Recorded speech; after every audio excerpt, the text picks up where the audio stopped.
So this will be the first podcast, so to speak, for right now. Um, some choice stuff to talk about. There's quite a bit. I was just at State Fair earlier today, and I'm not gonna be sugarcoating it, but it seems to me that the politics right now in Wisconsin is not the greatest. Um, I've been hearing that Miss Francisco Hahn is being a little harsh, so to speak. Um, some pretty negative statements said on X in the past few years. She did say at one point, I saw a post that she posted on X about how the tipping culture is a white supremacist action. So now, like, the fact that I don't understand is why are we openly be saying that a form of tipping is a form of white supremacy? How does that correlate together? Like, what part of tipping is making it so you're only tipping white people? Is that the reason why it's white supremacy, or is it just biased thinking between people being like, "Oh, I'm gonna tip this black person more than this white person," and that's what I don't understand. And there's like other stuff too that she said that I didn't quite find quite in good taste. I mean, there was a couple of things that I've seen. The canceling Thanksgiving statement on X. Granted, it was probably like 3 or 4 years ago that she said that, but saying that in general is not the greatest thing to be saying. Is canceling Thanksgiving. Like, I get it. It's because it's insensitive to the indigenous people, but they got their reparations. They got their land. They got what they got back. There's no denying it at that point. But why are we so, like, ass backwards, so to speak, when it comes to politics?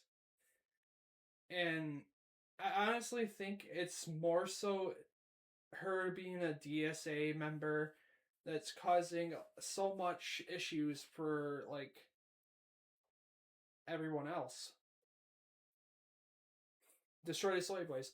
Actually, speaking about Soy Boys, there's a Soy Boy that was just live a little while ago by the name of Hassan Piker, or Hassan Nabi is what his Twitch name is. This sore loser was literally backpacking on Francisca Hong. He was there with Ilmar, or whatever her name is, the one from Minnesota, the representative of Minnesota. And then Hassan Piker was there too. And I'm like, so we're going to soapbox somebody that thinks it's morally okay to donate money to a known terrorist while on live stream and openly allowing them to say what they say on Twitch and not knowing any better. Also, not to mention the animal abuse that he had. So it was in poor taste to having him on. And I think it's also in poor taste to have Ilmar on too, because she's one of the Minnesota fraudsters. And it's sad because the DSA members like soapbox these people that are utter complete pieces of shit. They don't value anybody. They only value themselves and their people. And then the frauding and all that stuff. Not even to mention, like, all these states have these, like, Democrats that are DSA members or some form of other value system other than, like, normal Democrats. And you've noticed this with Michigan. There's a stark like bad thing happening in Michigan. Not even to mention Dearborn. Dearborn has been really bad recently. I've been hearing like really bad things about going on there. You can talk about the Jake Lang incident where he was streaming, and his media person and also him were preaching the Bible on the streets of Dearborn, and was attacked and had stones thrown at them for just preaching about Jesus Christ, and the Muslims just take it as a threat to their safety. And I don't understand is that when is it gonna open people's eyes to see that like this whole Islamic movement that started in America isn't benefiting nobody. The only thing it's benefiting is the Islamic extremists that come here, fraud the system to send money back to their home countries to just wage war on Israel, wage war on anybody else that criticizes them. And it's like, why are we even allowing these people to be here, allowing them to do the call of prayer every five times a day, but they have a problem with us doing the church bells? Like, I don't understand. Like, what's the difference? What's the difference? The difference is with Christianity to Islam is the fact is that Islam is a number one converting religion. They've converted black people. They've converted other people to be Muslim, and they force this on people because they want people to believe in a prophet that is a false prophet, basically telling people that, oh no, Muhammad wasn't this rapist and a child toucher, but in their book it says otherwise. And they're like, well, their excuse all the time to you saying anything about it is the funniest thing is they'll be like, back in the day it was morally acceptable for a grown adult to marry a 6-year-old. And I don't understand why that even is a thing, but that's their like basic ass backwards logic when it comes to that. And the thing is that we we built this country based off of a Christian morals. Yes, we allowed other people to follow other religions, but at some point, like, when is a religion considered hostile to the Christian ideologies? And that's when the Muslims come in. If we go back in time to whereabouts like the first crusade and the second crusade, they were personally going out of their way to destroy Christian valued villages within what was Palestine and Jerusalem. Well, it would be just Jerusalem, but it ended up getting sectioned out, and then they had Palestine, but we got Jerusalem back. But what ended up happening was basically the Arabs were saying that all of this land that you guys are taking over is our land, and saying that it is their holy land. But what they basically killed so much people to the point where the Christian people had to give up that land to the Arabs. So why would we as like normal Christian people think on the lines of, where do we go forward with knowing how the Arabs were treating us back in the day? And I get it that a lot of Christians want to value other people's religion and saying that everyone has a right to what they believe in, but the hostility between Christians and Muslims is far more greater than what it is with the Christians and the Jews.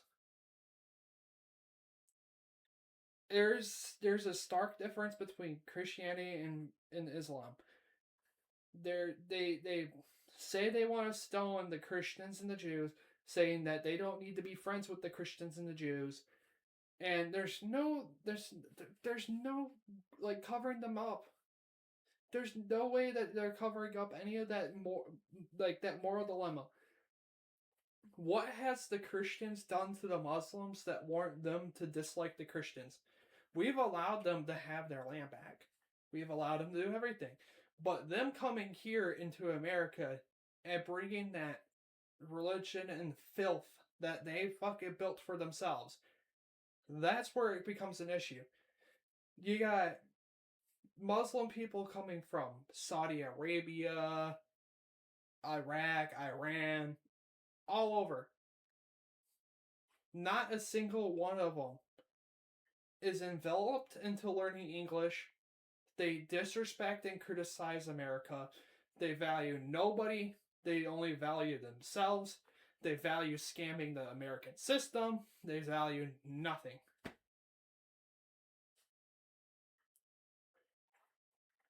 I'm not gonna sugarcoat it. They value nothing to America. They amount to nothing in America except for just absolutely ass backward logic and destroy cities from the inside out by trying to convert people into Islam and trying to take over America. That's just the point blank of it. It's the same thing with the Somalians. The Somalians follow the same ideology that the fucking Muslims do. There's no holding it. There's no holding it back. They value nothing. They hold zero value to the American ideals. They don't value anything other than themselves. They're more focused on funding themselves to the point where they can eradicate the white people and the Christian people out of America. It's the same thing with the Somalis. It's the same thing with the Jewish people. It's the same thing with every other religion or race that has came here.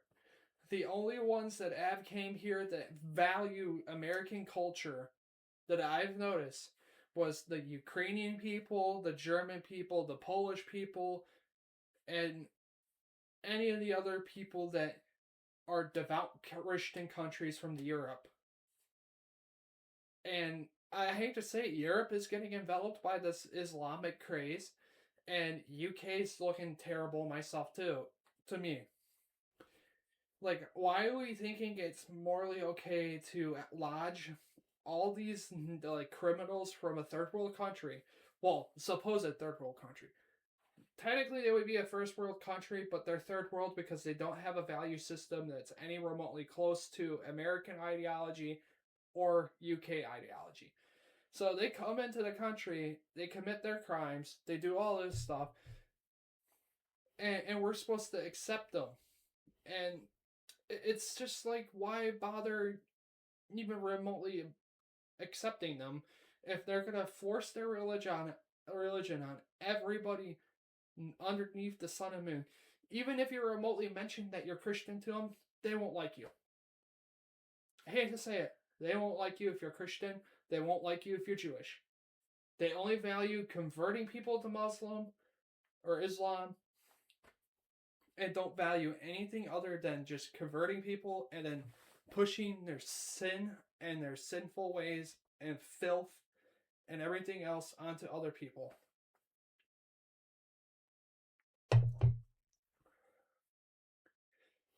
But we do also need to mention the fact this is another third world country from Asia right now, India and Pakistan. They're sending their like H1B1 visa people. that are probably just fresh out of high school. They send them over here to America, and we give out these licenses for these people, right? 90% of the people that come here on H1B1 visas, I've noticed with the statistics too, it's starkly vigilant, where a lot of them claim that they work for a company or a tech company, but that tech company doesn't exist. Well, it doesn't exist in the eyes of like other people, because they'll rent out a they'll rent or lease out a property where they'll have a tech company in there. They'll have desks and everything, but nobody will be in that building.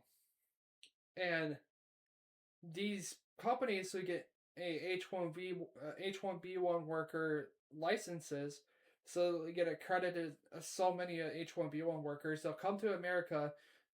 Well, they're technically American citizens at that point because they have the H1B1 visa. But at some point, you're gonna realize like, oh, what's the problem with H1B1 workers?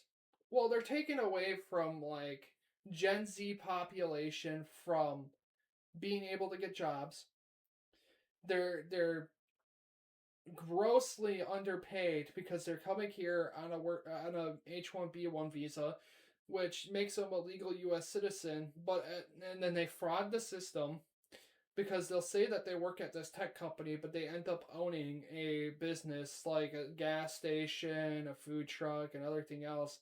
They get 100K in cash, or yeah, 100K in cash, and be sent over here. They'll take that 100K, put it into a business, and then just turn around, use that money, and then go from there. Just basically buy housing, buy all this stuff, and then they like reproduce like rabbits to the point where you're outflowing the school system with more Indian people than white people nowadays. There's a drastic drop on white kids in high school and middle school than it is what it was in the past. And I think I could probably find the statistic, but let me look it up. Because I did see this a while ago that it said, like,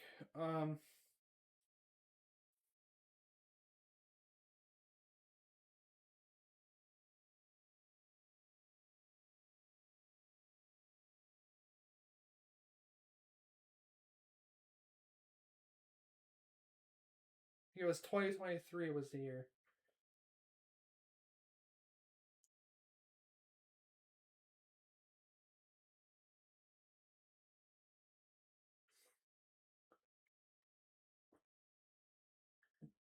Demographic shifting race and ethnicity in high schools. There's been a declining white and black student percentages. According to data from National Center of Education Statistics, the percentage of white public school students dropped from 41% to 42%, and black students to 15 to 14.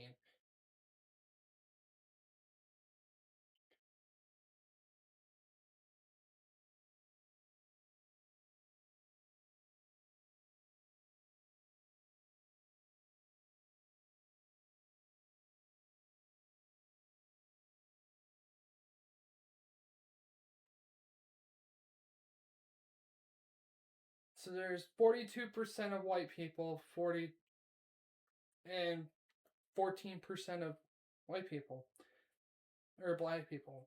Let's see.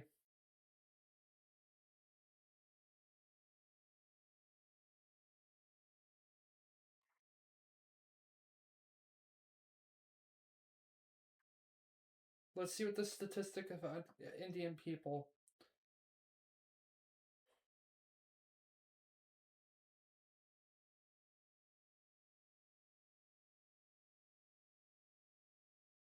It's not American Indian people.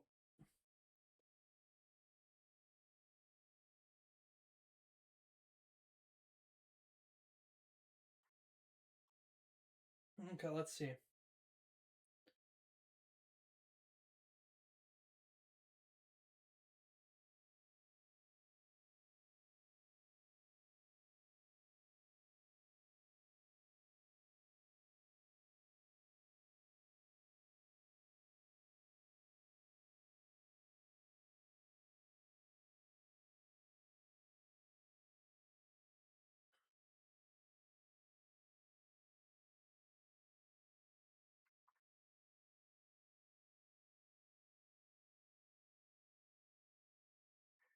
79%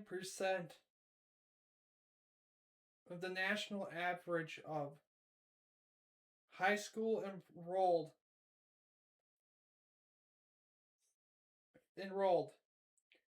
is Punjabi or Indian. 79%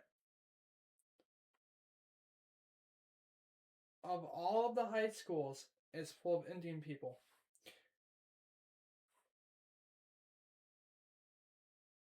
And that is wait no, hold on.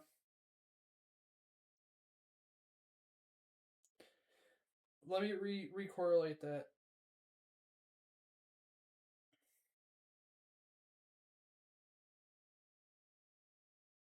Well, they class them as Asian. I don't understand why they would class them as Asian.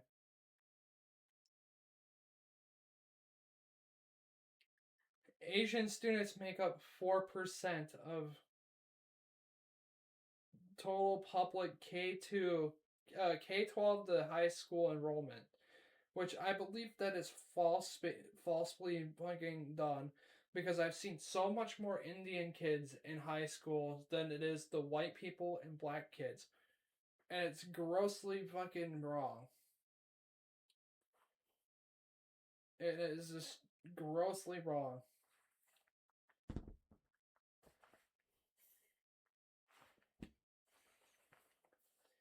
Yakub is Lord. What is up, man? Sam Hyde? Oh, we love Sam Hyde here. Sam Hyde's a top G, bro. I would love to be sponsored by him. Also, shout out Fish Tank and the Sam Hyde Show.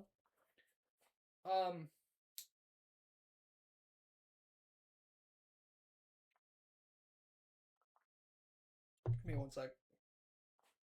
Sam Hyde is like one of the most funny guy, and he has some valid takes when it comes to political stuff. I am not gonna lie about that. Sam Hyde has so much more like overarching ideology than I do. But like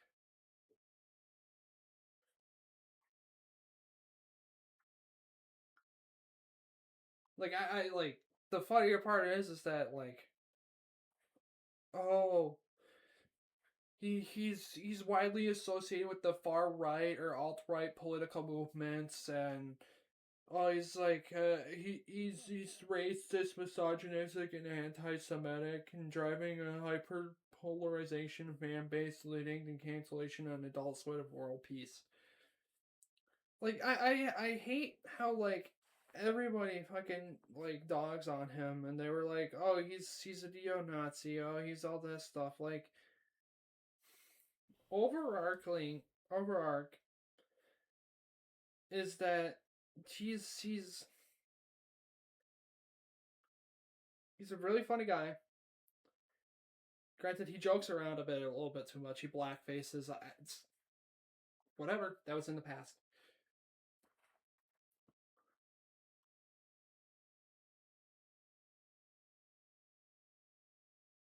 I mean, he's written a book about how to bomb the U.S. government, the official primo strategy guide to the collapse of Western civilization. Yeah, that was a pretty messed up book, but like he's got a lot of stuff that he's got going on. I mean, granted, yeah, fucking Adult Swim kind of got rid of him. They're saying Adult Swim says he's an alt-right TV show, and it's got discontinued. Alt-right comedian Sam Hyde to perform at Stankfest.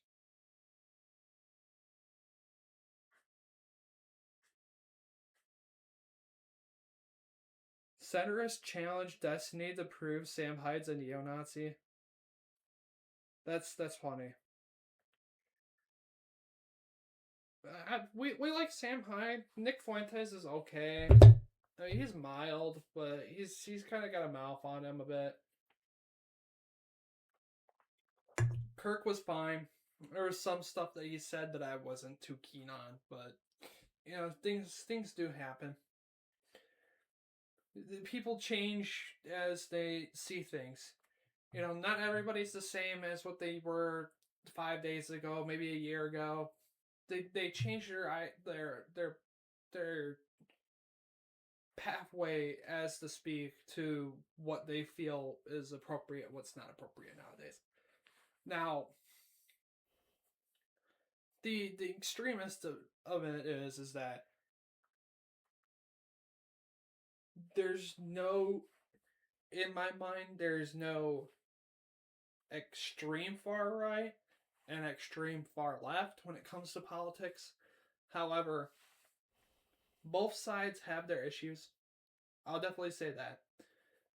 And the main overarching issue with a lot of the politics is when it comes to serving your country as a governor, as a state representative, as any other form of government officials, you have to follow within the strictest measurement as you put America first and don't put your country first.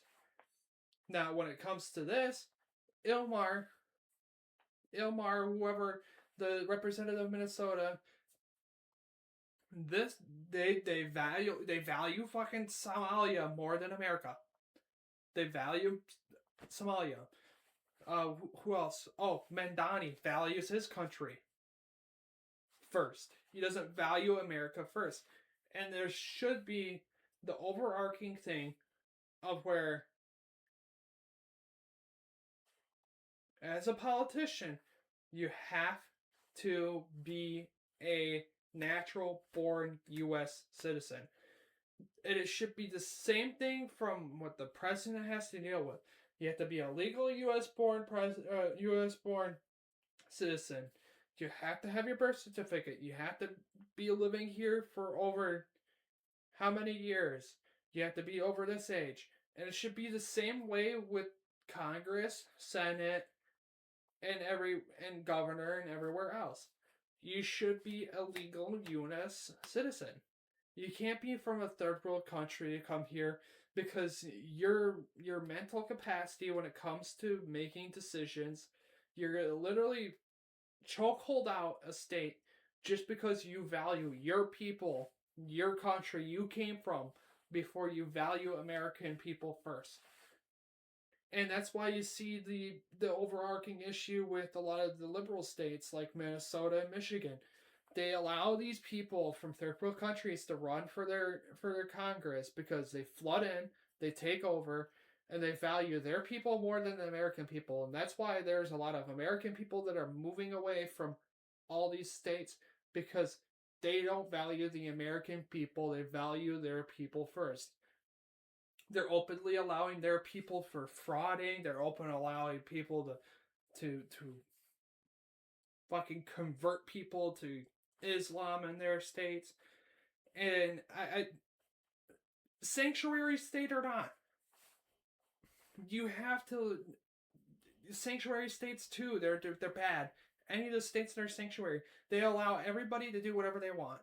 They allow the illegal people in there. Oh, they'll commit crime. That's whatever. And we're protecting them from ICE. ICE is bad.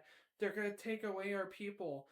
Well, when you take away the people from the sanctuary state, granted, yes, you're getting a low cost money when it comes to being a corporate entity like Walmart or any of the farming people that pick strawberries and do all that stuff. You're getting cheap labor by getting these illegal immigrants from a third world country like Mexico or wherever. They'll work for your company for cheap. You pay under the table in cash, and you value of your corporate overhead goes up more because you're paying workers less. Now, oh, that's fine. That's giving people more work. That's cutting down costs.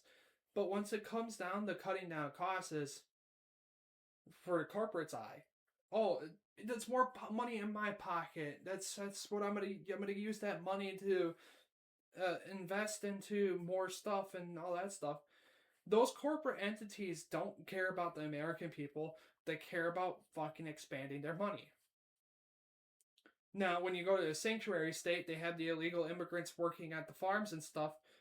Who's to say some dude named Jose Contreras comes from Mexico, and he's got a hefty criminal history in Mexico of like rape, murder, and a bunch of other stuff like in drug trafficking and everything else.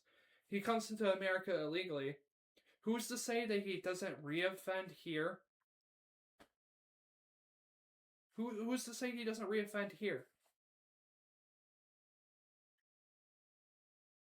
They'll come here, but we don't know their criminal history. We don't know nothing about that. Yet these liberal mindset people, they're like, oh, these guys are hardworking people. You gotta let them be here because they're not doing any harm. But then once you point out the fact that they got a hefty criminal history, they're like, oh, that doesn't matter. He changed himself. He's a different person now. Anybody that has committed a crime statistically will re-offend eventually or relapse into doing that behavior again. Now, it's not the same when it comes to other people, but like it varies between.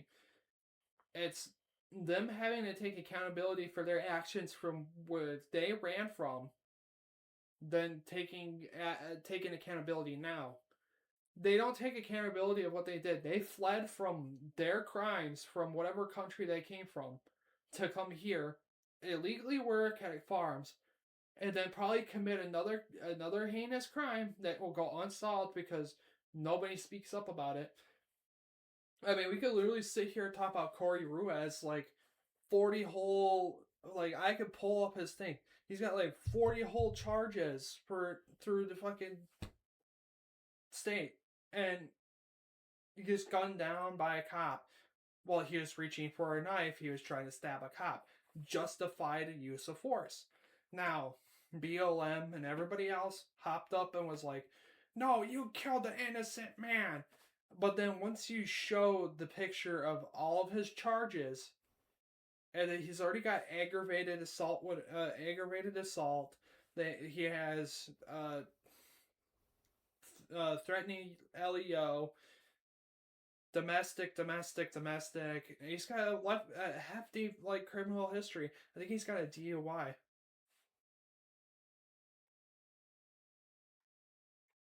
Dude, I would use it if you would let me.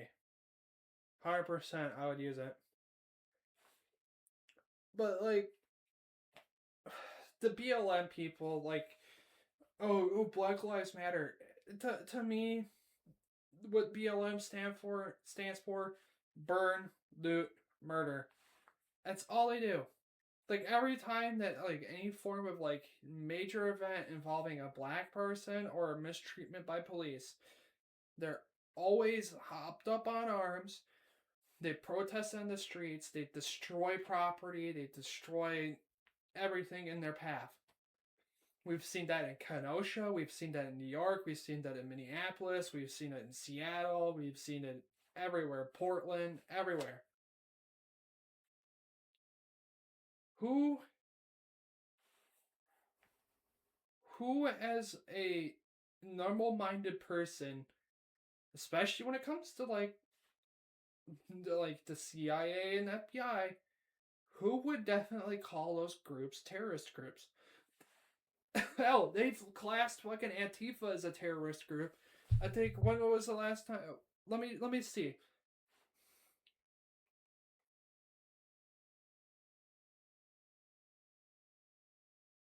When was Antifa classified as a terrorist group? Signed the executive order on September 2022 or September 22nd, 2025, designated Antifa as a domestic terrorist organization. But this is the part I find funny.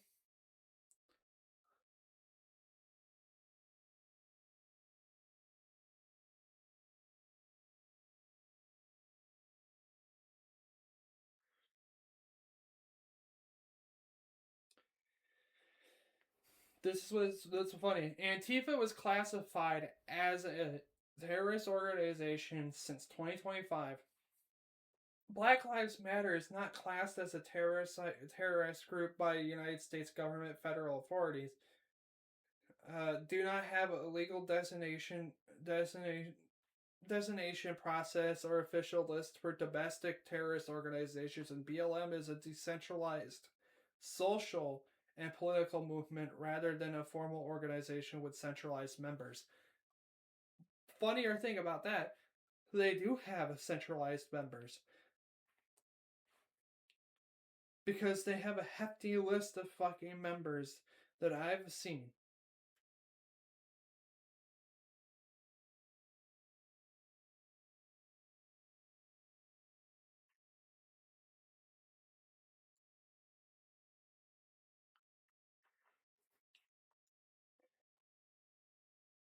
They have centralized members. Bear in mind, it was founded in 2013 by three community organizers: Alicia Garza, Patrice Colors, Opal Tomet.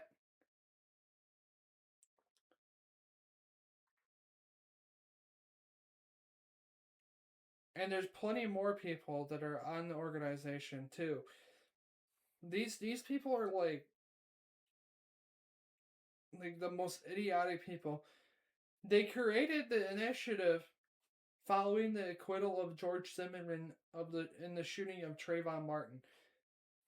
Hold on. Hold on. Let me expand on that. George Zimmerman charges. George Zimmerman is an American man who fatally shot Trayvon Martin, a 17-year-old African American in Stanford, Florida, on February 26th of 2012. On July 2013, he was finally acquitted of second-degree murder in Florida versus George Zimmerman. Yeah.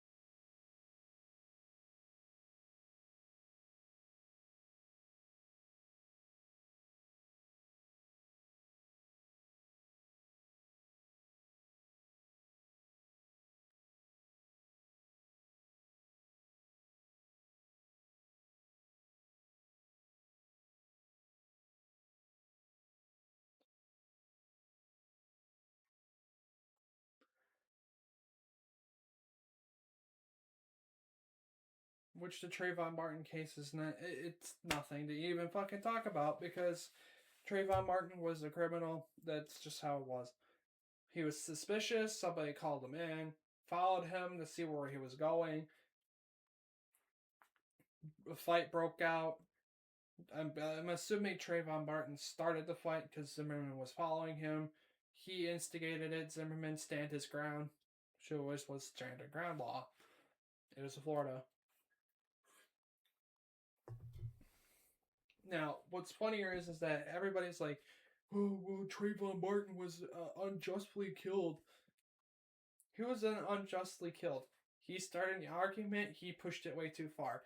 It was the same narrative that they always go for when it comes to like their little black people.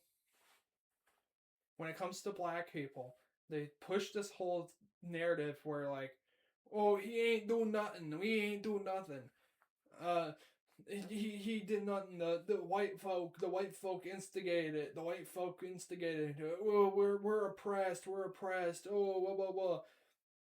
But then when you look at the Austin Metcalf and Carmelo Anthony case, That whole narrative got fucking canned and shoved under, which was funny. Because when you look at the case itself, Austin told Carbello to get off the tent politely. Carmelo didn't take that kindly, started arguing with them, then pressed him, and then stabbed Austin because he didn't get what he wanted. And they pushed the narrative as like, oh, the white kid was bullying him, yada yada yada. Okay, kids pick on each other all the time. It's your parenting that caused the issue. That's what ended up happening. It's not the educational system. It's not the mentality thing. Well, it's mainly the mentality thing, but to each its own. You grow up in a household where it's okay to hit people that sass talk you back. I know the father probably did it with him. He back talked his mom. Dad smacked him because he back talked. Now, that could be one of the causers of how he acted out. That or the people that he hung out with. Well, it's in Texas. There's more white people than black people. True on that. But once it comes down to it, media paints this picture for black kids to see on the internet and see on TV, see everywhere, where I'm black, so I have to gang-bang, and I have to be like an asshole, sell drugs, rap, and all this shit. This is teaching kids how to like be systematically sent into the fucking slammer just because they value nobody except for themselves and making quick bucks, fucking like rabbits, and abusing the system. And that's how everybody sees it on the internet. I could like scroll on TikTok and the amount of people that I would see. Oh, my EBT card good. I don't know why my EBT card not work. Oh, my EBT card don't work. I got 5 kids to feed. I'm a single mother. There's no father figure in the household. Even if there is a father figure, the father figure is like it's eighth extended fucking cousin, or a father from another kid where there's 8 other kids that are in the house that are not his kids. None of the dads want to take responsibility of the kids. Some other dad's gonna take responsibility of the kids, but when their EBT card gets shut off or their EBT card not work, they're always like, "Oh, I can't buy food for my kid. I can't buy food for my kid. My kid gonna starve. There's no food services for my kids." The thing is, when it comes to like all that, they expect everything to be handed to it by a silver platter. They expect the government to be like, oh, we're so sorry that you can't feed your kids. Oh, we're going to give you more money this time. No, that's not going to happen. And it's like the government sees how much of them how like terribly mismanaged a lot of the black families are when it comes to like working, um, cleanliness when it comes to the house, their kids' education system, their kids' whereabouts, their kids' have habitat where they're fucking staying. Like nobody values the the system, and the only people that I see that should be on EBT that should even remotely deserve EBT is the elderly when it comes to retirement. Because nowadays, when you retire, you're probably sitting on like probably $1 million or whatever. You have so much money. You have to pay your mortgage. You have to pay your water bill. You have to pay your electric. You have to pay your gas. Your money is slowly shrinking And then you're like, well, how am I going to pay for food because food's expensive, all this stuff. And the government doesn't value the elderly or the retired. They value the young people that are like probably in their 20s. They're like, they have a kid. Oh, they got a kid at 20. Oh, they had a kid at 16. Oh, they need the help raising their kid. Oh, we're gonna give them $200 for the kid, an EBT card. But like every time they get a new kid, we'll give them another $200. So like you'll have like this big back fucking black chick at Walmart rolling around in the fucking wheelie car, filling her fucking shit full of like chips, soda, junk food, no vegetables, no like actual like healthy shit for kids to eat. It's just them abusing the system, eating their fucking food. They're feeding their fucking kids ramen noodles, fucking hot Cheetos. Nothing that would actually value them as a core when it comes to food. They use that money for their own food. They'll take their EBT card. They'll go to this random off-wall fucking place. They'll use their EBT card.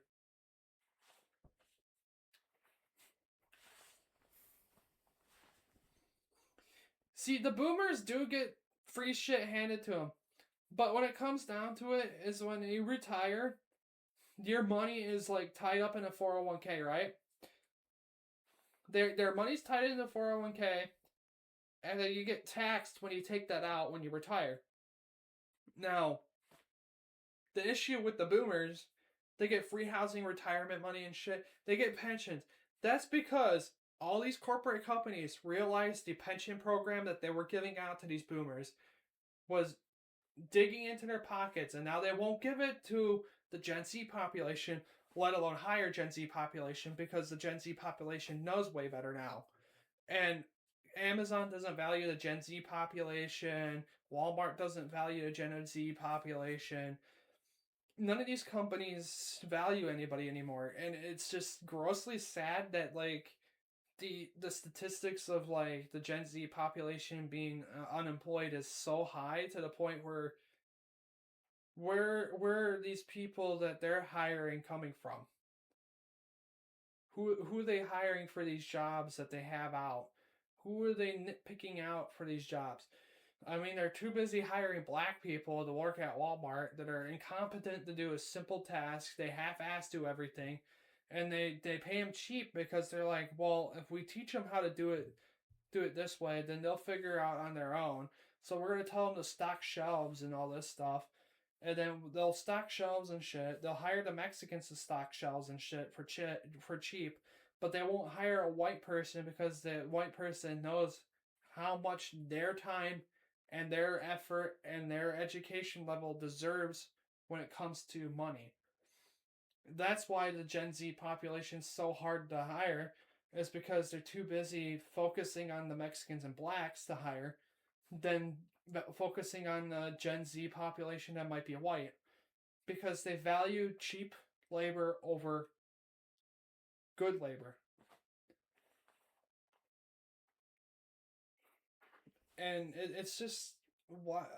And then that's the major thing too is that all these companies are so obsessive over AI to the point where it's like, oh, we're gonna overarch our shit where we're gonna sit here and say, um, we're our AI isn't biased. It's not nitpicking out people's applications. Well, then explain to me how I could apply for a job. 5 minutes later, get an email saying that my application was denied, and not specify the reason why my application was denied. Which technically I would say, in the aspect of a company, you should really specify why your application was denied in the first place. And it's like, why do we bother giving the materials for these companies to misuse everything and just go sit there and use AI, nitpick out people's applications, and just basically outcast white people from their application pool to the point where you're ostracizing a community where you're like, well, we're too focused on making our company diverse, so we're trying to hire more white or more blacks and Mexicans than whites because we value the core demographic of the Mexicans and blacks because they're hard workers apparently. Well, the Mexicans are kind of hard workers. It depends on the job atmosphere. Blacks, I don't know, statistically they're lazy as fuck. I mean, they're like, oh, if I'm working for this company, I'm a slave to the company, so I'm gonna be treated and told like a slave. I'm gonna fucking just be like an asshole the whole time and do everything half-assed and then expect to get paid like $15 an hour. When like you have a white person do the job, they'll do it right the first time and maybe a little bit above and beyond. And then they'll be like, well, you're gonna get paid $19 an hour. Yeah, it depends on the atmosphere when it comes to Mexicans. When it comes to the farming places or like farms and like places like um, roofing and all that stuff, they can be pretty productive or they could be super lazy. It really depends on the atmosphere. When I was working at Amazon, these fucking Negroes fucking were lazy as fuck. I understand how like scan a box, stack it on a pallet is so difficult for somebody to understand. It's the stupidest fucking shit that I've ever seen. And then I ended up talking to one of them, and I asked them how much they were getting paid. They're like, "Oh, I'm getting paid like $14.50 an hour," where I was sitting there getting paid $19 an hour, and I'm like, "Oh, that makes a lot of sense why you're getting paid $15 an hour. That makes a whole lot of sense now." And they don't value like any criticism. They always think that everybody's out to get them, and always complaining about how I'm so impressed. I can't. I don't like this job. I'm just forced to do this job because I need to make money, and I need to make my family proud by being a working man and all this stuff. I'm like, well, the thing you have an issue with is that you guys value no system that allows you to grow and learn because you're too busy being focused on being uneducated. There was like what 15% of black people get into college, or no, it was 7.5% get into college. That tells you a lot about their ideology when it comes to education.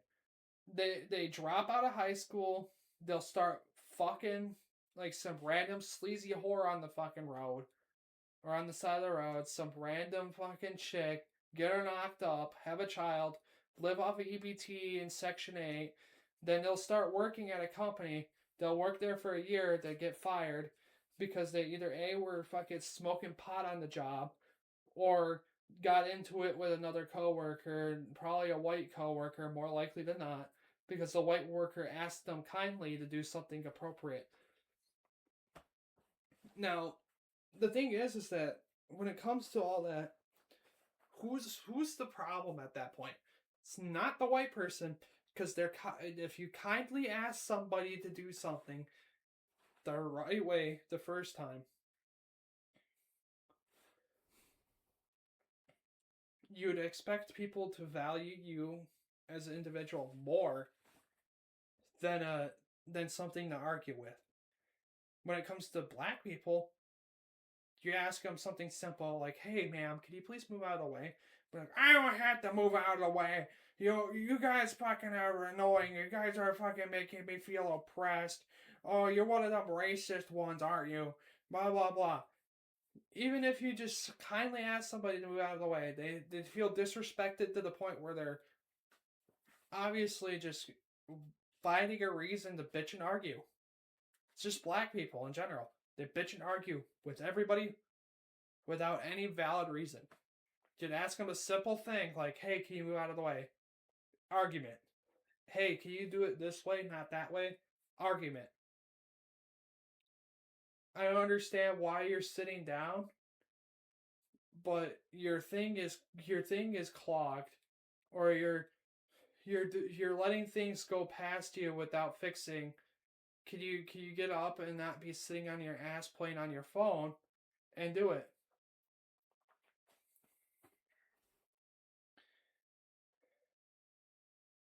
Can you do it? Can you do inventory and not be on your phone, please?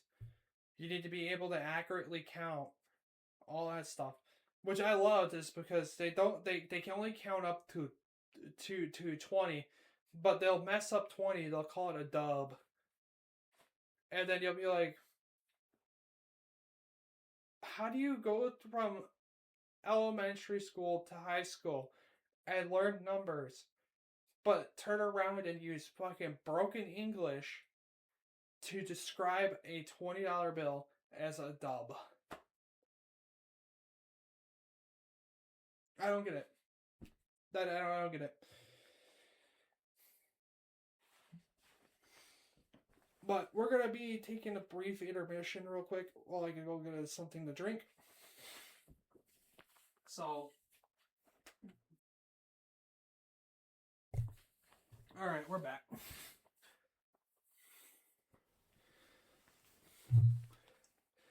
We're back.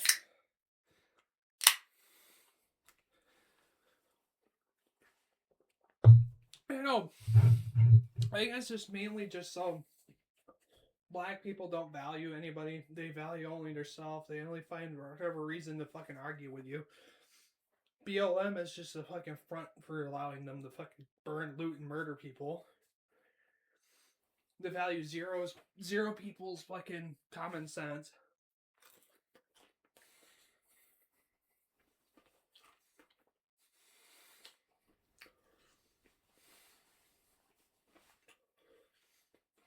Yeah, I kind of want to like bring more streamers in here, or people that value a conversation.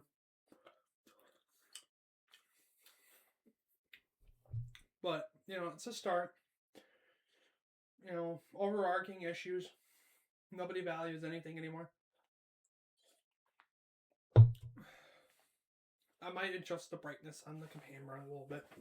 Just give me 1 second. I'm gonna adjust the brightness. I think it's a little too bright.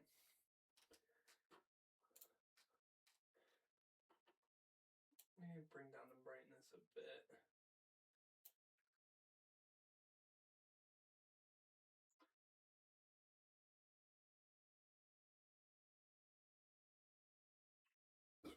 Alright. So we got one viewer. That's crazy. Now, we have an overarching issue that I've noticed that a lot of people don't notice. Is the fact that nobody values anybody's opinion. Nobody does. Nobody values opinions. Nobody values any form of criticism.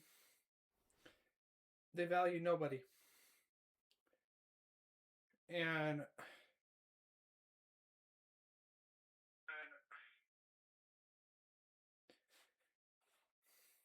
everybody seems to want to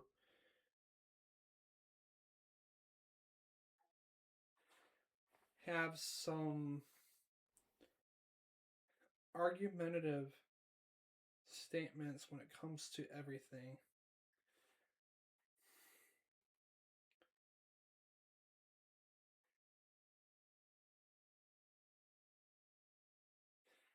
And the criticism that everybody gets is that you can't be like so rude and disrespectful with everyone. You can't really be rude and disrespectful because everybody has a right to be fucking saying what they want to be saying.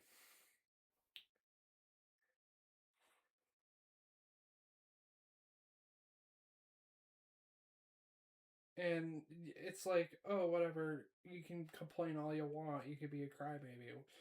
Wah, wah, wah. But, like, who values anybody's, like, opinion anymore? Who values anything anymore?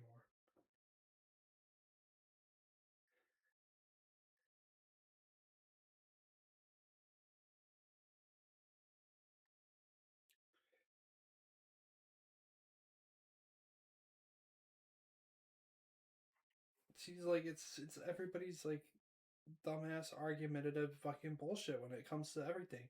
Everybody feels like the need to be crybaby about everything. I love it. Like I'll fucking go do my stream shit, and I have to deal with these ignorant fucking retard fags that come into my stream and push their fucking goddamn bullshit.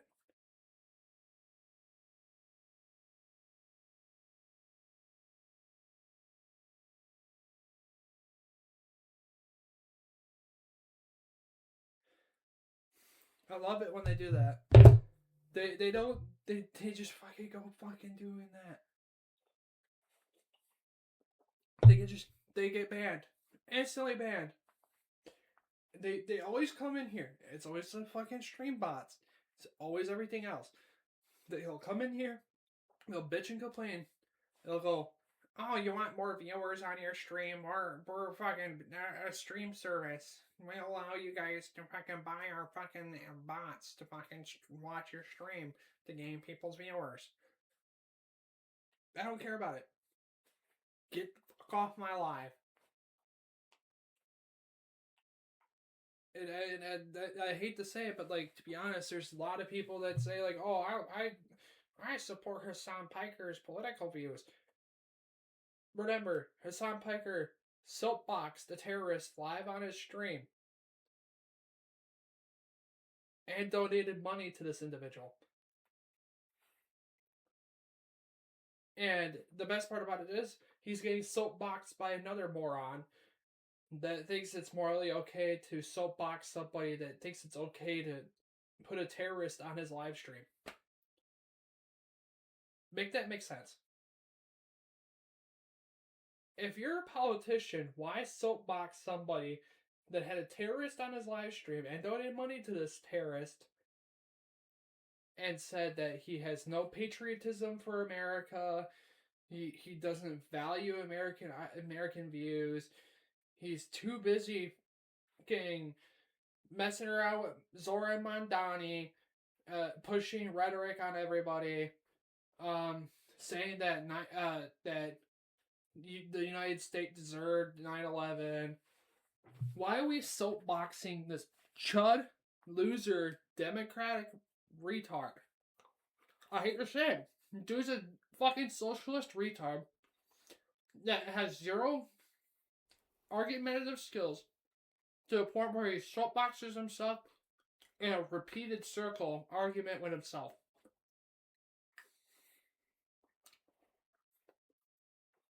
Nobody respects him.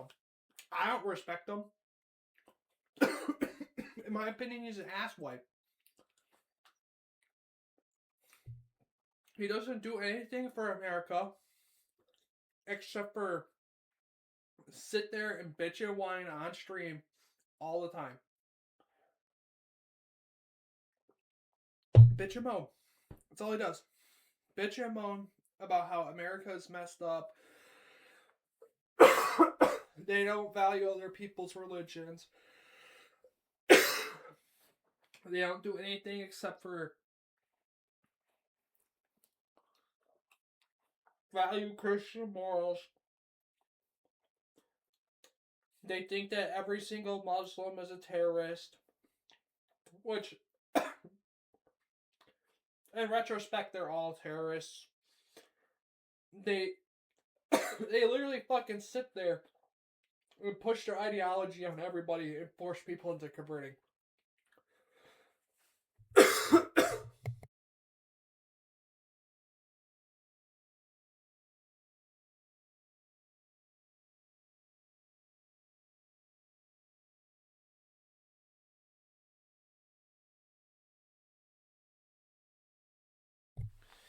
Like, the Islamic people just force their ideology on everyone that ever value anybody that has any criticism about their religion. They're too busy thinking about every single way to, like, chastise the fucking American Christian people to the point where they don't have any fucking standing in America. They've already fucking took over Dearborn, Michigan. What's next? They're gonna start taking over every other fucking state.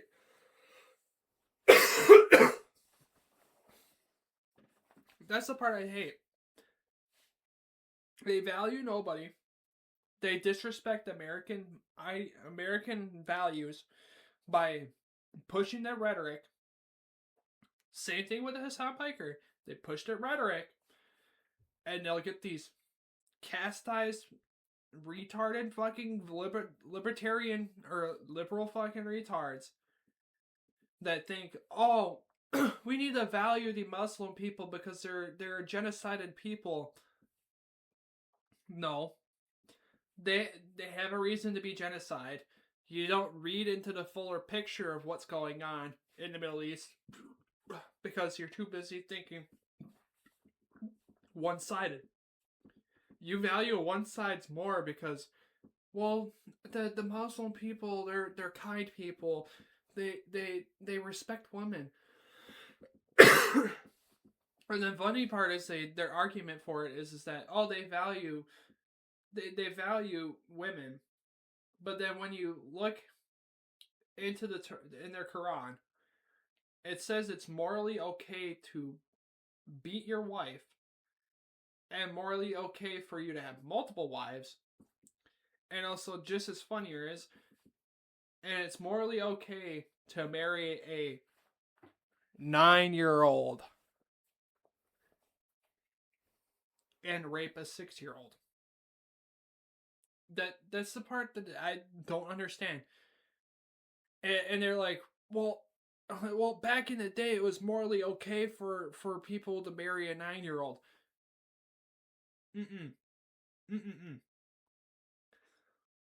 Muhammad was a grown-ass adult that married a 9-year-old. Grown-ass. He was in his 20s when he met Aisha. And Aisha was 9 years old at 6 years old.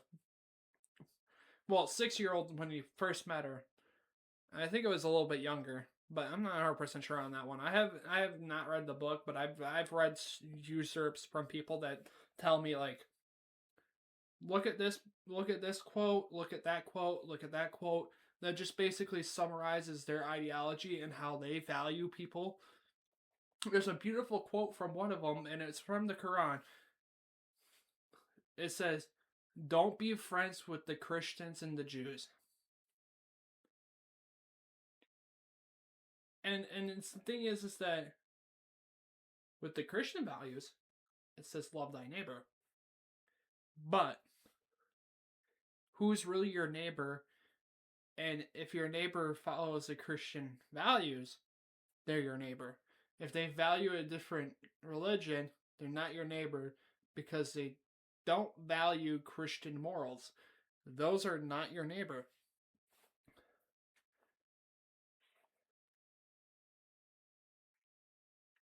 Everybody just gets disrespectful when it comes to, like, somebody mentioning the fact that Aisha was 6 years old and 9-year-old when Muhammad did what he did to her.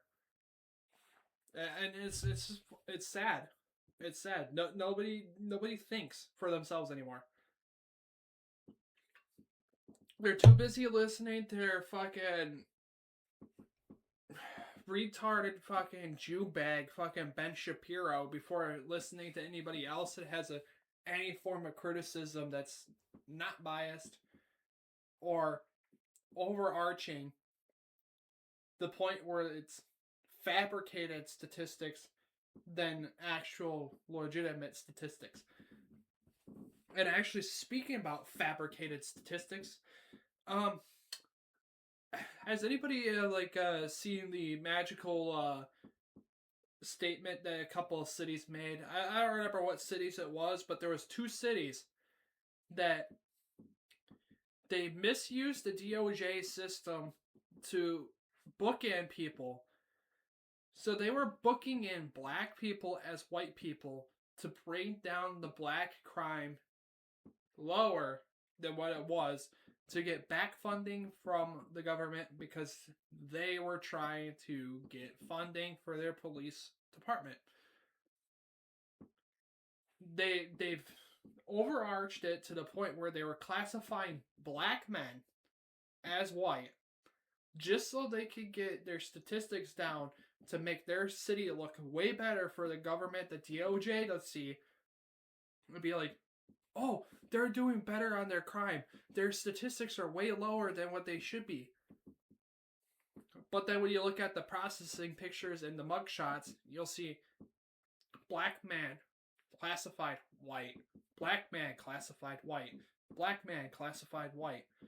They're trying to bring down the statistics to the point where it's comparable for them to say, we brought down our black on black crime or black on white crime or just overarching crime in general. And DOJ sees it, they go, well, that's fine. We're good with that. We'll let it be. We'll give you more back funding. We'll give you another $100,000 or $400,000 because your statistics look way better than other states or other cities. Now, another overarching issue with law enforcement too. Flock safety.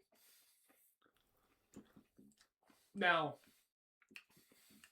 for all extensive purposes, if the Flock CEO or any of the Jewish media people that are listening in, the Mossad agent, I'm going to value this as I'm not criticizing Flock in any form of way. Just because I don't want the magical email or phone call that says, saying that, oh, you're the one that's been destroying the Flock cameras around the city. Not me. Somebody else is doing that. The overarching issue with Flock, in my opinion, it's grossly misused by law enforcement. You'll see like the multiple cases of police officers being taken off force because of the Flock system, and then police officers turning in their badge because the Flock system either got their lease program with them got denied, where they leave the force because they expect to have the Flock system on their side, or leave the force because the Flock system. So it's not only the misuse within LEO itself. There's another overarching issue with Flock. Their system is easily compromised to the point where somebody that with a criminal background could easily backdoor their whole system and gain access to every single camera within the city limits or within the whole state itself, because they don't encrypt their Wi-Fi when it comes to the Flock cameras themselves. So you can easily access the fucking Flock cameras via just plugging in your phone or using Bluetooth. It's not a secured system. It's not encrypted. Nothing. So somebody can easily just go walk up to it, grab access by like a flipper or whatever device, gain access to the insides of the computer that's inside the Flock camera, where now the criminals can sell the laptop on like the black market that has access to the Flock system, which would in turn, a lot of the criminals are going to have access to the Flock camera at that point because it's not encrypted, and it allows criminals to do criminal activities with an equipment that was mainly sold or leased to law enforcement in a negative way and not a positive way. So it's not only the police department that are misusing it, it's the criminals misusing it, and it's an infringement of the Fourth Amendment right, and privacy is number one issue. I don't want to go on a walk and have a Flock camera take a picture of me on a walk path when on their website it says license plate reader. What vehicle is going down a walking path that has a license plate? What vehicle is going to the front door of a school have a license plate? Why are we even putting them in front of schools? I get it that they want to have something where it can ID people that are like potentially a threat to the school systems, but Who else could misuse that system? Criminals. So the criminals could gain access to those cameras at the schools. They'll have the webcam. They could see when people walk in and out of the schools. There's look at the little kids that come out. They could take pictures of these little kids that come in and out of those schools, and they'll sell it on Telegram as CSAM material.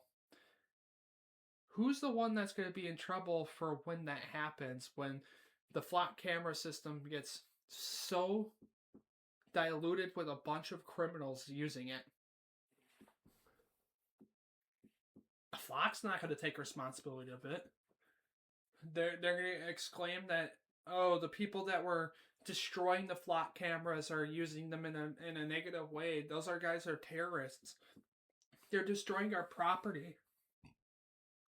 The one that's really the terrorist at this point is flock safety themselves, because they're not valuing any form of privacy when it comes to people. And not even mention, Axon's the same way. They don't value anybody's fucking privacy anymore. Like, I'll give them the benefit of the doubt with the body cams.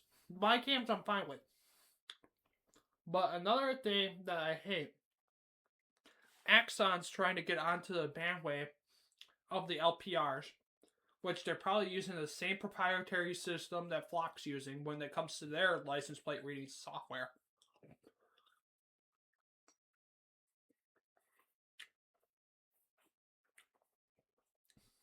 And I love DFlock. DFlock.org is a nice material, because it tells me where the cameras are in my city, where they're facing, when they were put up, and everything else. But the overarching issue with Flock, safety, and safety. Who's to say somebody gains access to the cameras and misuse it inappropriate? Granted, if it was LEO or a criminal could easily access that camera. How are we putting a system that supposedly detects license plates out in the open for anybody to gain access to, because you don't encrypt your software to the point where somebody with a normal ass phone can't connect to it, gain access by backdooring it, and gaining access to all the computers that you guys have out, and pirating it or putting it onto a laptop that's untraceable because it has no IP address attached to it, and selling it on the eBay for people that are probably like CP enjoyers, people that are trying to find easy targets to rob, everything else. Who's to say that happens? It's bound to happen. And Flock's not going to take responsibility of it. They're going to exclaim it all the time, the whole time. When somebody files a lawsuit on fucking Flock for the fact that somebody got murdered because of the Flock system, or a child gets abused and posted on somebody's computer as CSAM material, Flock is going to sit there and say, oh, the people that run deflock.org are the ones that are doing that. They're the ones that are being the terrorists about it. And the funnier part is that if they go into deflock and try to fucking put blame on deflock.org about it, deflock's going to go like, we didn't intentionally gain access into your system. The only way that we know is because people reported these flock cameras being put up. We never gained access to your flock system. The people that gained access to your flock system are criminals that shouldn't be on the flock system, because you don't encrypt your software, you don't do anything correct, and you're openly admitting to saying that oh, the flock camera is not only just for law enforcement, it's also for council members and everything else to see. That just tells me that they heat map high traffic areas for crime. And they could use the same processing thing that they have on there to detect crime with AI, where it will detect when somebody's reaching into their back pocket to pull a gun out, or reaching for a gun itself, or doing a certain behavior that would be a contributor to stealing or committing a crime. Now, the thing that I've noticed too with it, who's to say that Flock uses this AI system and it gets out of control to the point where somebody going to scratch their nuts gets flagged as somebody trying to reach for a gun? Who's to say? Who's to say?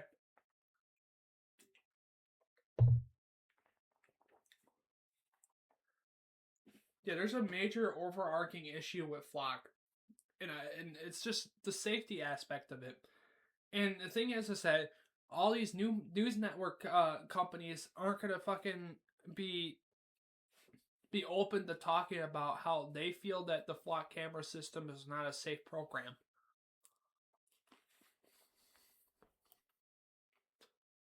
It's not a safe program. There's never been and never will be. Nobody values common safety issues. They don't value the Fourth Amendment right. They don't value any other overarching issues.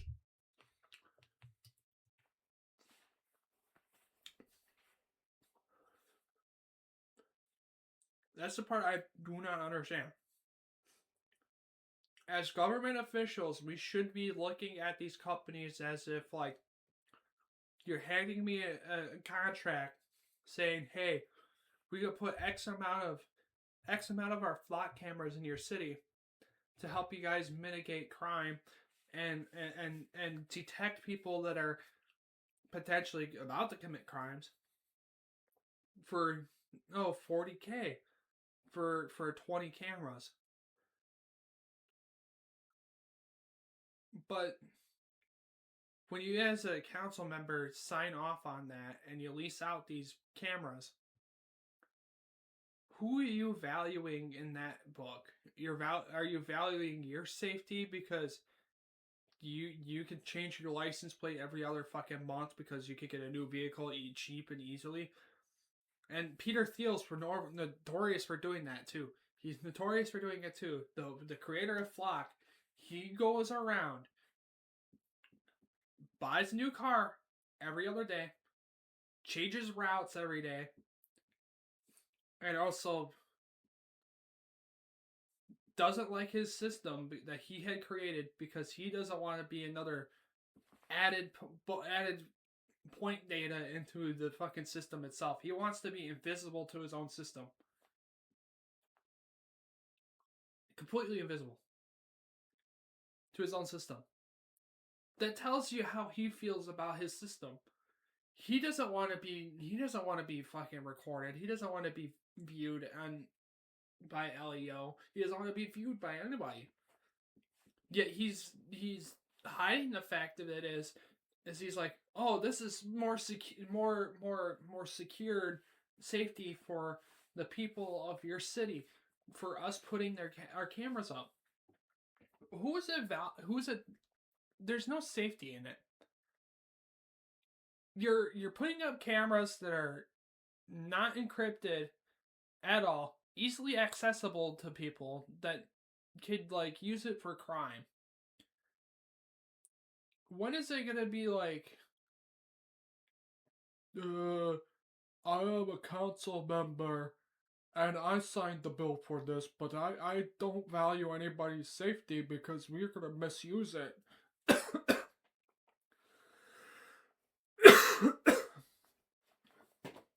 Why are we misusing everything? Why are we not valuing people's opinions? You never asked the city people, the townspeople that you're running your council through, how they felt if you were to sign the contract with Flock itself.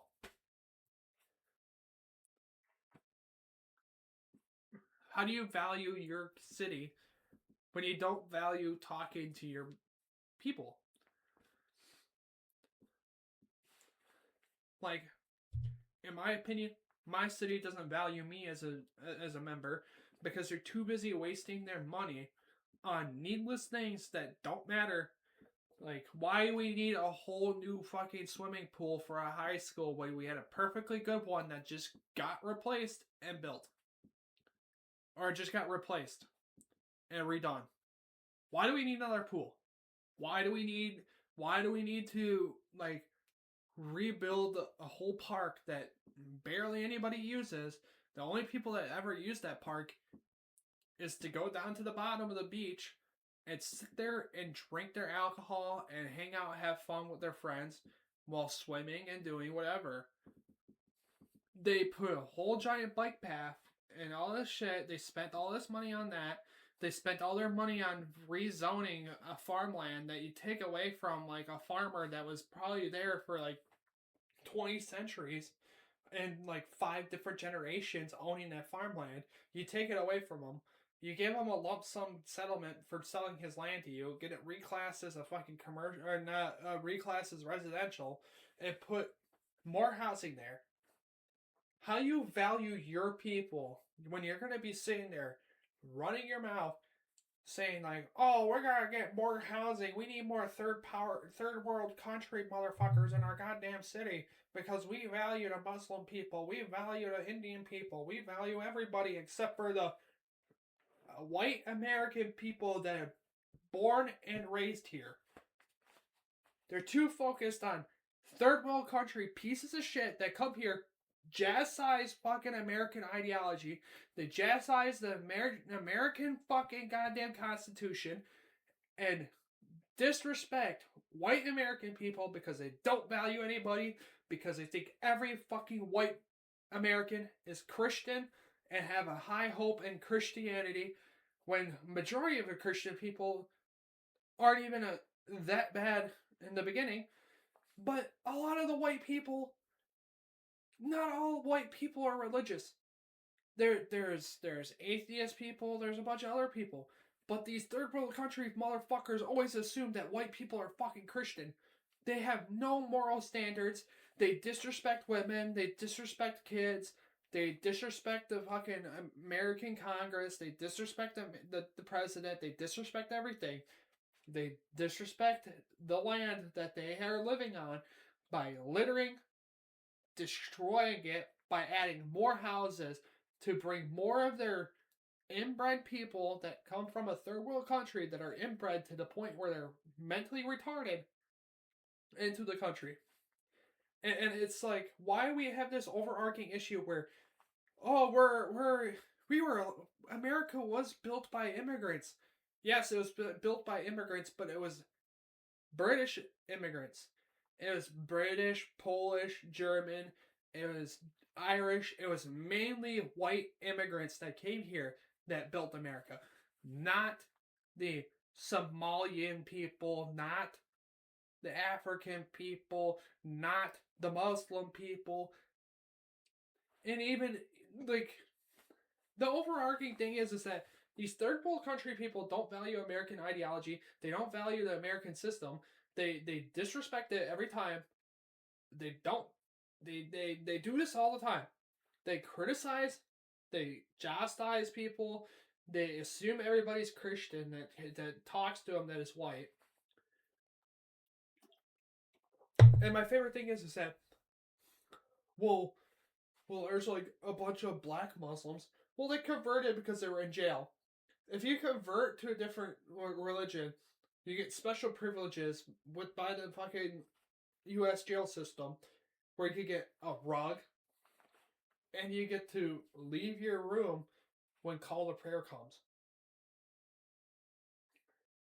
That's the whole reason why the black people converted to Muslim Islam is because they were given more benefits in jail than what they would normally get, because they get reclassed as non-Christian or atheist or Christian black person.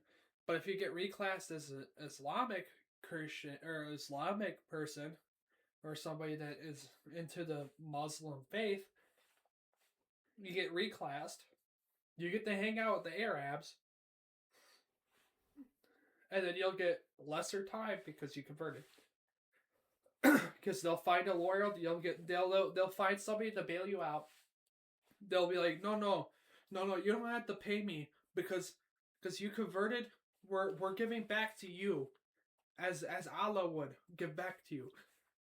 They're letting out these black people out of jail because they're Muslim, and it's funny because they're like, oh well, there's nothing wrong with that. They converted. They changed their ways. They've never changed their ways. They go back to the same shit they were doing before. They were gang banging, slinging dope, rolling around with unregistered firearms, everything on the man. Because the core value of the Muslim faith doesn't say any form of like, you can't do this because that. It just tells you, they just tell you like, well, it's morally okay for you to rape and marry a 9-year-old. Oh, it's morally okay for you to disrespect Christian people and Jewish people by stoning them. And it's funny because there's no controlling over it. But like when it comes down to it, all together is that the blacks always blame the whites for shit that they've done. I'm guessing apparently they assumed that the white people brought them here as slaves, but it never was really the white people. It was the Jewish people that brought them here as slaves because their kings would sell them off to the Jewish people, and the Jewish people would sell it to the Americans because they're like, oh, these people came from an impoverished place. Can we send them to you guys, and we'll take money from you guys so you guys can have them, so you can use them for whatever uses you have. But the black people don't take that theory that well. Or it's not even a theory. It's just like basically common sense. Because why would Britain sell slaves? Because the slave trade always pointed back to Saudi Arabia area, which would be Palestine, Israel area, and it would be around the time frame where there was a lot of Jewish people in Rome. It was the underbelly of all the Middle East where it started. They went to Egypt. They went all around Africa. Then came back to America. Came back to Britain. Reloaded up with more people. Brought them over again. And they would take them and bring them everywhere else in the world. Because they can get a little shekels from all these countries because they're giving them out. They're giving shekels back to the African people, the African kings, for selling their people off to them.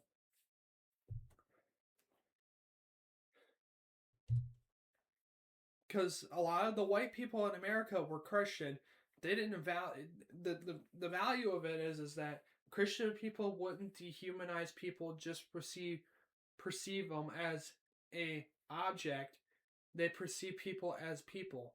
So why would, as a Christian denomination, America, at the time frame where it was happening, where the Jewish people were bringing slaves, why would the American people be more so wrong in the eyes of the black people when we didn't bring them here, the Jews brought them here? Nobody realizes that. And it's funny because they always argue that, like, oh, white people repressed us, we need reparations. If you would have standed up for yourself or stood up for your people and had said, enough is enough, we need to get paid, give us pay. You guys sat there and continued doing it, tried to run away, tried to do every other way, but you never spoke up about yourself, never spoke up and said, when are we going to get paid for our labor? Or when are we going to get money?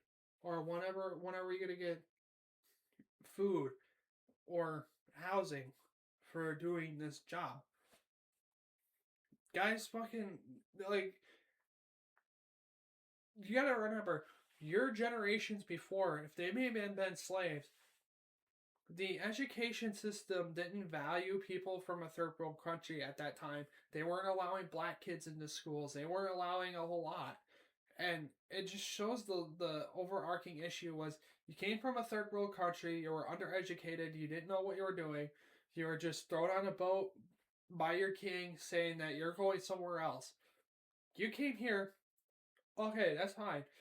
But you came here, you were told to do a job, showed how to do it. You continued doing that job for so many years, but you never spoke up about it because you never learned because you didn't know there was an education system here. And your education system from a third world country didn't teach you about mannerisms, didn't teach you about how to treat others, didn't teach you nothing. The only thing they ever taught you in your country was to use a stick and a stone and how to hunt and how to make a mud hut. I'm sorry, that's just how it is.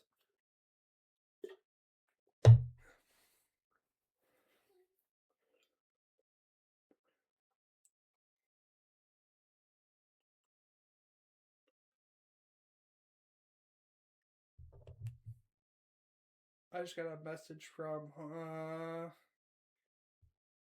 just got a message saying, "What is your?"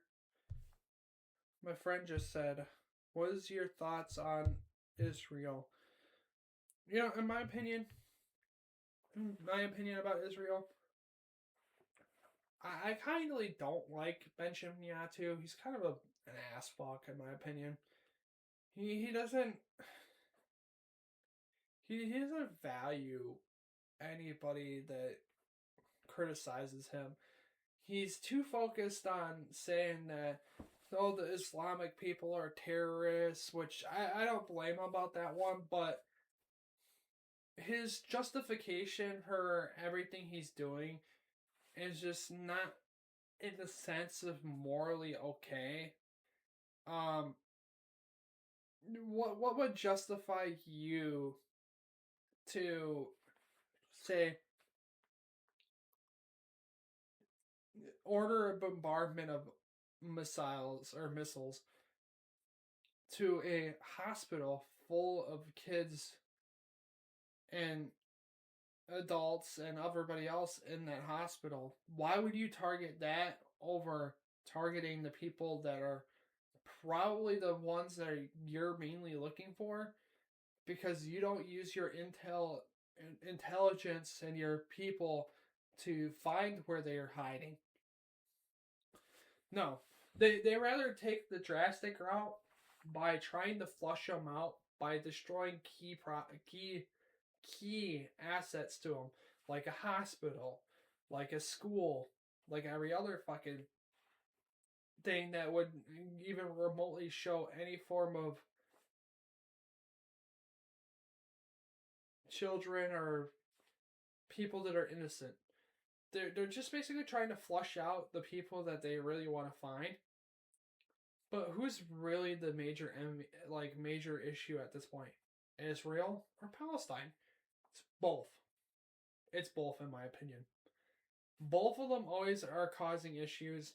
There's the overarching issue of who really deserves the Holy Land, yada yada yada.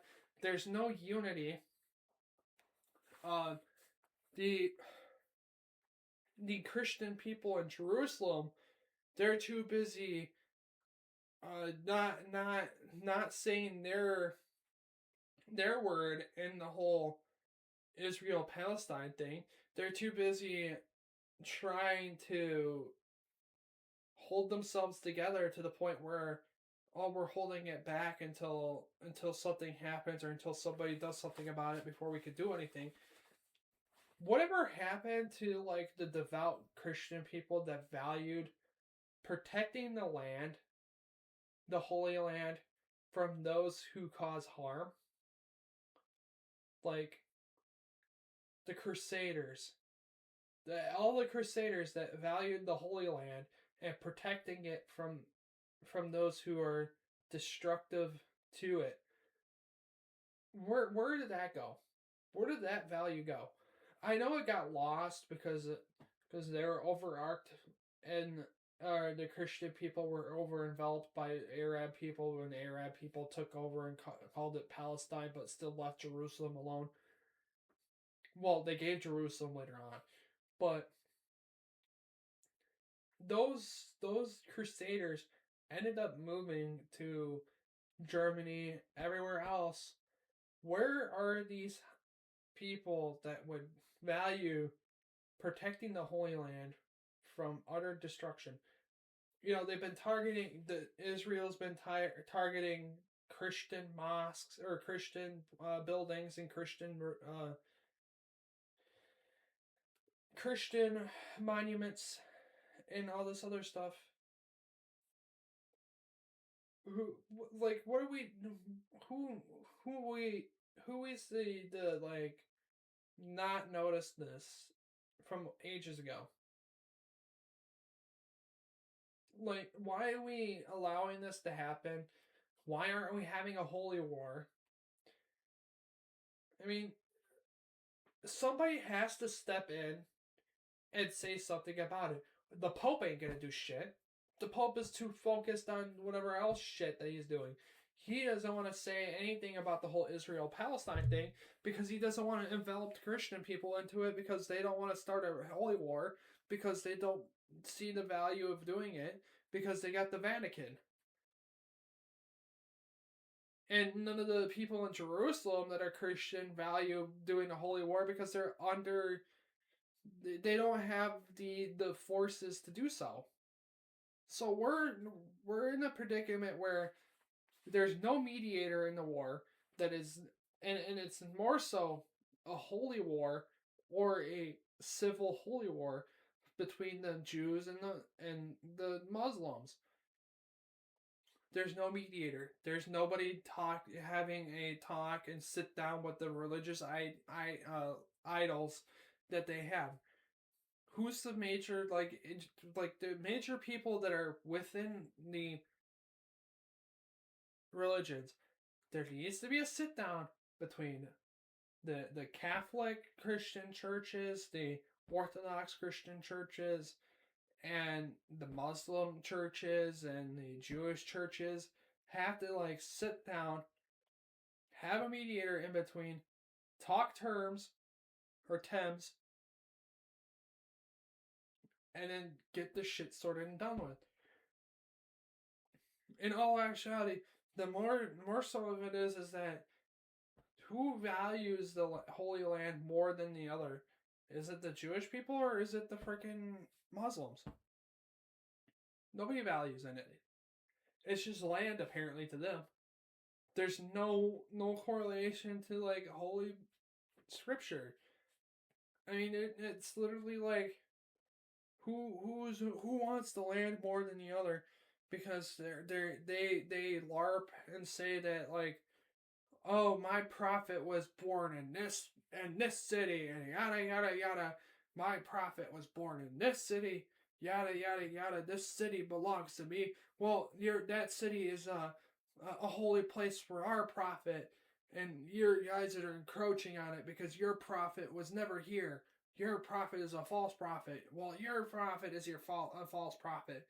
It's both religions saying that their prophet's a false prophet. Like, what's to say that we just fucking say fuck them Arabs and fuck the Islamic motherfucker and fuck the Jews? Let's say, you know what? You guys can't handle both of it. We'll kick you guys both out. You guys can go wherever the fuck you guys want to go and start your fucking religion concubines somewhere else. Take Israel and Palestine back, give it back to Britain, or give it back to whoever else wants it. Have it so anybody can grab it. Other than the fucking Arabic people and the Jewish people.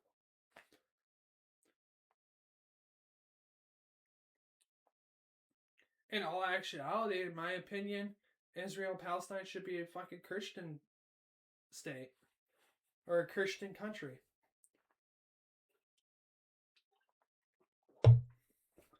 Why do we even bother allowing this to happen in the first place?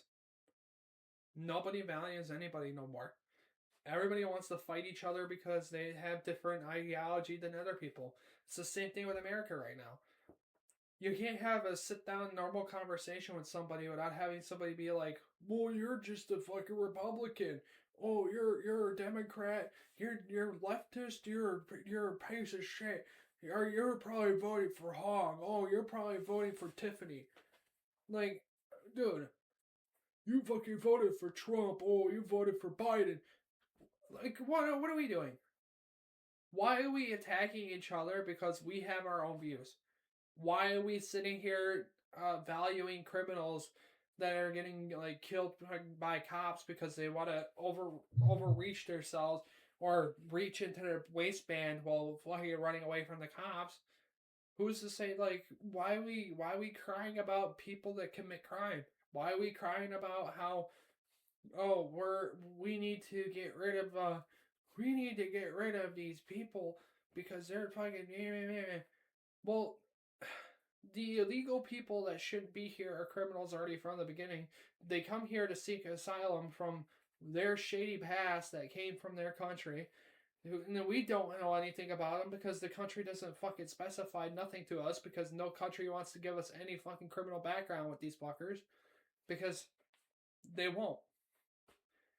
With Mexico, it's like, oh, we don't have any documents about this guy because A, they cover it up because they're a part of the cartel for some odd reason, or B, they just don't want to give up that criminal history because they're like, oh, we're going to send them there because we don't want them here. Or they'll be like, well, they're running from their past, so they're a refugee, so you guys have to take them. Or they hop the border, got past, and then start working for cash and then hiding in the fucking America and paying everything in cash and not having any form of ID or anything within the country. And everybody's like, well, the leftist people say that not every immigrant here is illegal. I'm like, well, you gotta think of the overarching issue with the immigration. It's not the fact that they're here illegally, and it's not just the fact that, well, they're here illegally or they overstayed their visa. It's the fact is that there's a good chunk of these immigrants that come into America that are legally here or illegally here that have a checkered criminal past that may have been overarched because nobody looked into their checkered past. They never look into their ID or their background or whatever from that other country. So the overarching issue is that oh, we're gonna allow immigrants in here, but like we're not gonna look at their criminal history, but we're gonna teach them how to be an upstanding U.S. citizen. But you know, oh, they committed this crime in this state in this country, but it's different here than what it is there. Who is to say they don't recommit again? Like possession of drugs, possession of an unregistered firearm, possession of blah blah blah, and uh, destruction of property, rape, murder. What's the other one? Uh, Possession of CSAM, possession of everything else known to man that would cause a great concern for immigration enforcement and immigration in general. It'd be a major red flag, in my opinion, if I saw somebody coming here from Mexico that has a charge for child endangerment and kidnapping and rape. I wouldn't let them in here. Even if they say that they rehab, they're a better person now than what they are in the past. That they realize that they were a bad person in the past. I'm not gonna allow that here because we don't know if he's gonna reoffend or not. And the overarching moral dilemma is that do we let him in and then have him reoffend again, or not let him in, have him come in illegally and reoffend here? That's the moral dilemma. And the thing is that even if we illegally allow him here, they're still gonna try to attempt to do the same thing that they did in the past here. And the thing is that all the third world country, all those Somalian people come here, they don't value the core American views. They're too focused on being like, well, I'm Somalian and I deserve everything to be handed to me on a silver platter because I came from a third world country that has a bare minimum wages. And that I need to I need money from the government because I'm a refugee. I'm fleeing my country because my country doesn't value me as an individual.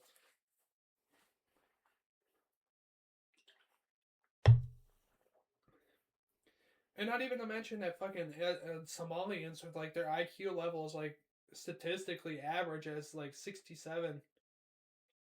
Like they're pretty low IQ'd individuals. And it shows because like the Somalian education system isn't even that really good. There's no education system at most. They're like, you know how shoot gun.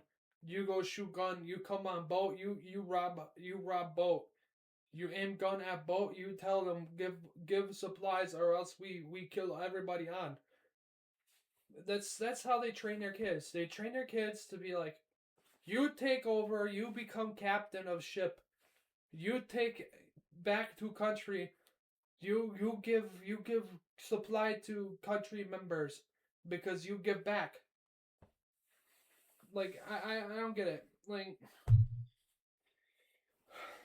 we are allowing this behavior, and then and everybody is expected to be like, oh, it's fine. Like, oh, we're fine with everybody. We're fine with everyone being the way they are. We're fine with the Arabic people fucking chastising or stoning Christian people in Dearborn, Michigan.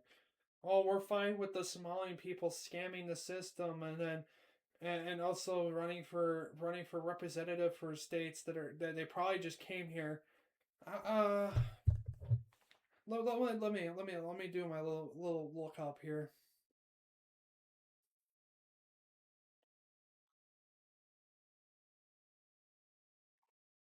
Ilhan Omar.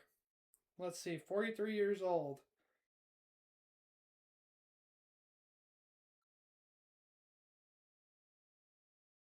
When did she come to America? 1995.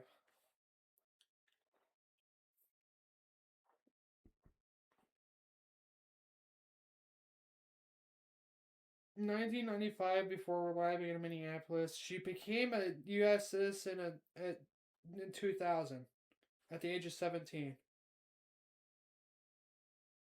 How old do you have to be a Congress member?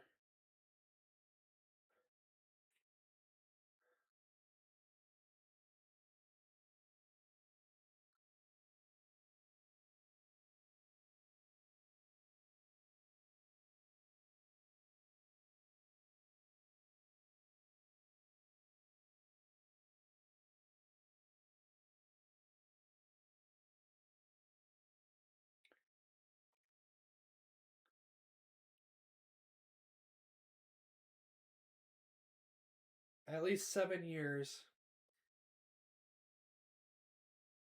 and 9 years for Senate.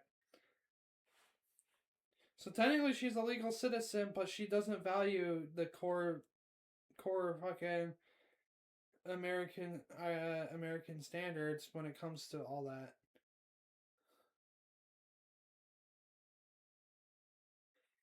She's just a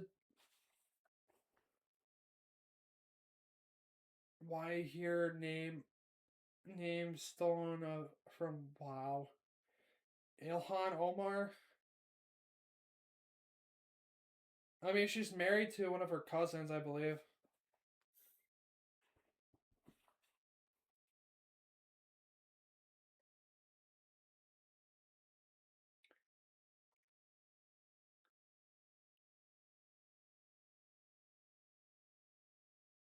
At least 7 years and 9 years for Senate. So technically, she's a legal citizen, but she doesn't value the core fucking American standards when it comes to all that.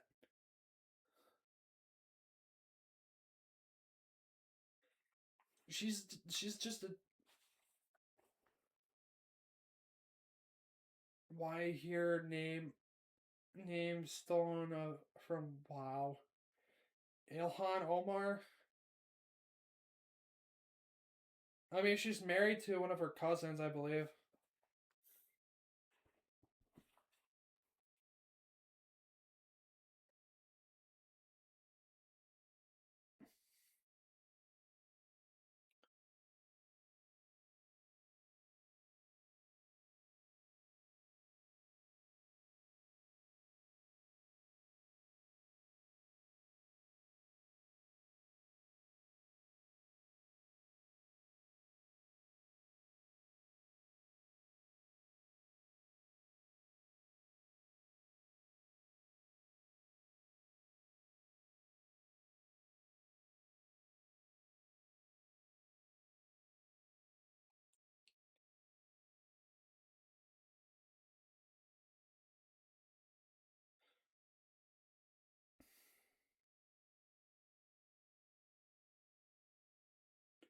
And I'm pretty sure her father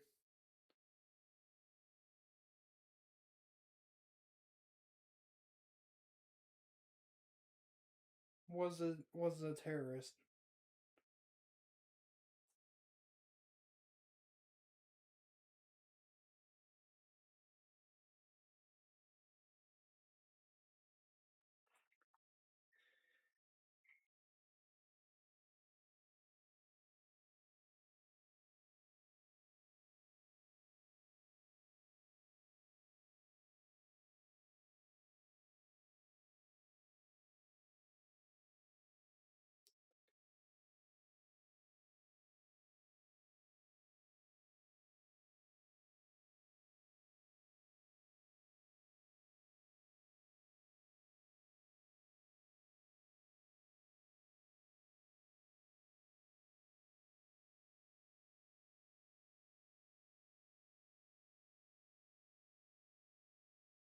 Yeah, her father was a terrorist, which doesn't surprise me. Like you don't look at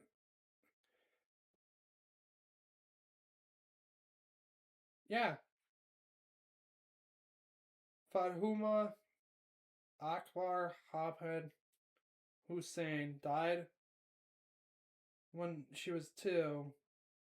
Her parents, moderate Sunni Muslims opposed to Maham Wahhabism.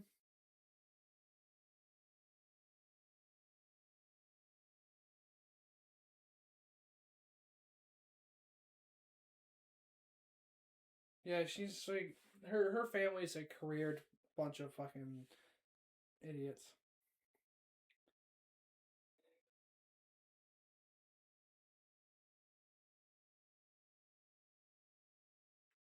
See, let's see about Francisco Hong. She's 37 years old, a member of the U.S. state, member of Wisconsin State Assembly, an American politician, former chef and business owner who represented Wisconsin's 76th Assembly District in Wisconsin State Assembly since 2021. She's a member of the Democratic Party and the Democratic Socialists of America, which is fucking sad in the most of it. She said she wanted to cancel Thanksgiving. She said something along the lines of something about tipping is a white supremacist thing. And then what are fucking retarded shit that she said?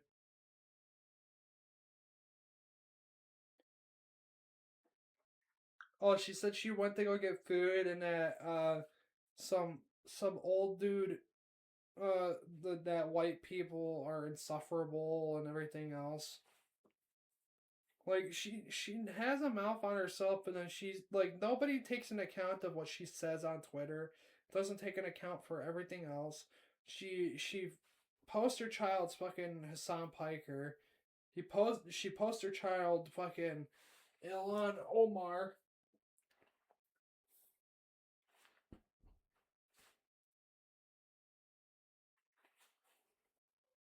What is it?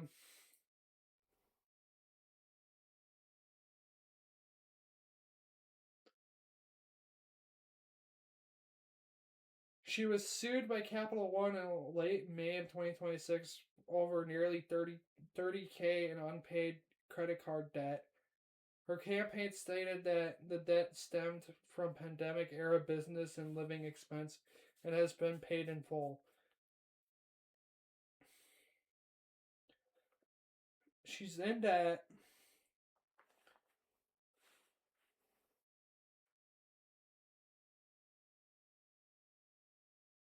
Then here,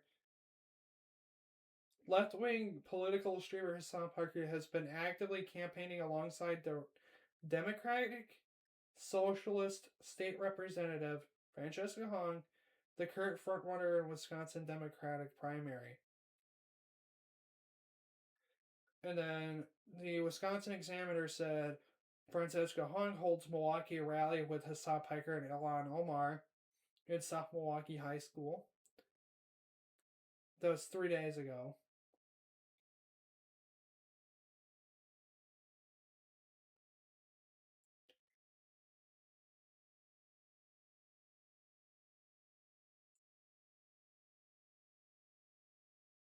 And then freaking he posted they were on stream together once.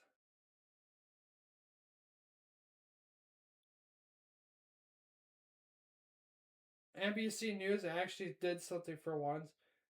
Hong appeared last month on a podcast of left-winger streamer Hassan Parker, a frequent defender of Hamas and aggressive critic of Israel.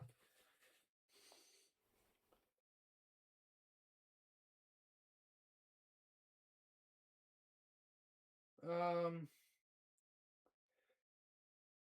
talks about the rising healthcare issues, public school funding cuts, which she was planning on doing already from the get go. The data center, she was planning on supporting those, and she was and supporting ICE.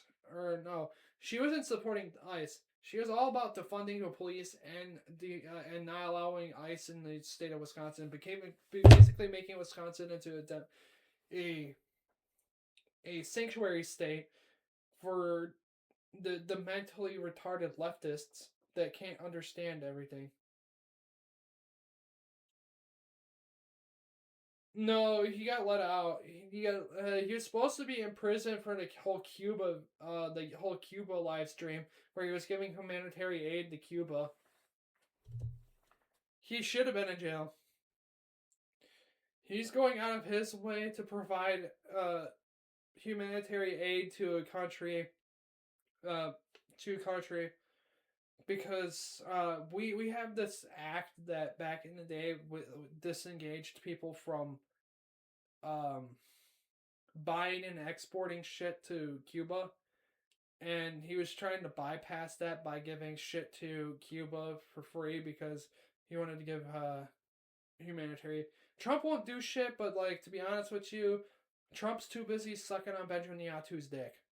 I'm gonna take it that way. Benjamin Netanyahu likes getting his dick sucked by Trump at the moment. And if Benjamin Netanyahu had even any form of mental capacity, would say, "Hey Trump, arrest this man, Mr. Hassan Piker. He's criticizing the Israeli people. He is openly promoting Hamas people on his stream." They would have already had him arrested. But Zoran Mandani is protecting this fucking retarded fuck. Also, the fucking mayor of fucking LA is protecting this retarded fuck. It's because Hassan Piker tries to hide himself behind like sanctuary states because he knows that as soon as he goes to a non-protected fucking state where people can actually fucking say shit to him and do shit to him, that he's not going to be protected. And Hassan was in Wisconsin. He's back in LA now. He was streaming in LA. He went back to fucking LA. Thank God, because I didn't want to spend another fucking damn day with that thing. What about Sneeko? Isn't he banned from Twitch?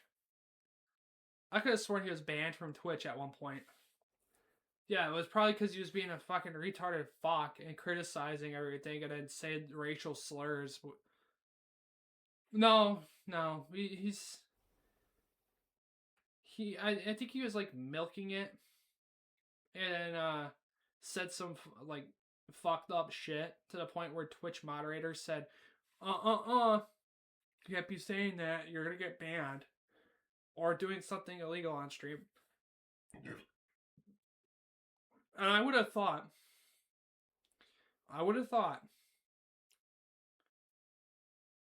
the whole Moist Critical incident where he was like, he's like, watch the clip where he was flaunting around a fucking pistol on the fucking stream. I thought it would have been that would have gotten him fucking banned. I still find it funny that fucking Moist Critical went like, no, that's a mag. This This is a clip, and he held up an AR mag, and then it showed an AR while on YouTube. That was like the most base thing that I've seen fucking Charlie do. That was funny as fuck. But what really needs to end up happening is fucking the whole Andrew Tate lawsuit thing and him being put back in jail again. That guy needs to go back to jail because that guy's a misogynistic. Yeah, I seen him debate with Alex Jones. That was a pretty interesting debate.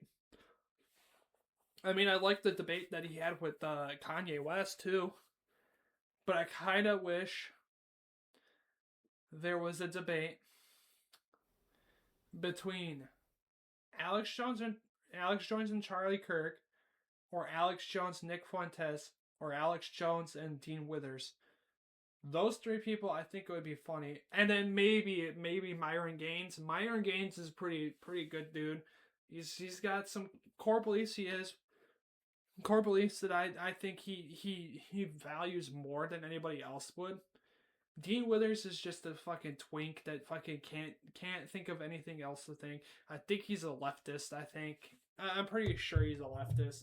I don't remember exactly what he was, but I know he's like majorly against Trump.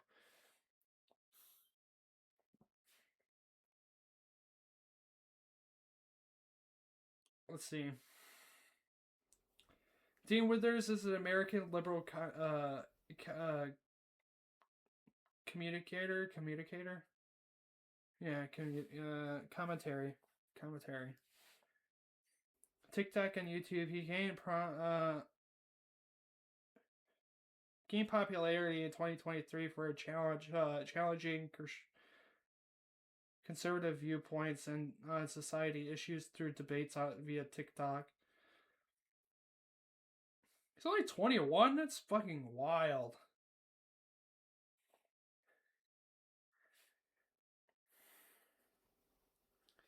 Dean Withers is pretty based. Fuck Ben Shapiro.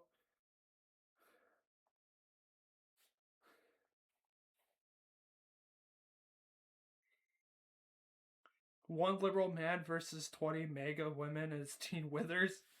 Oh god.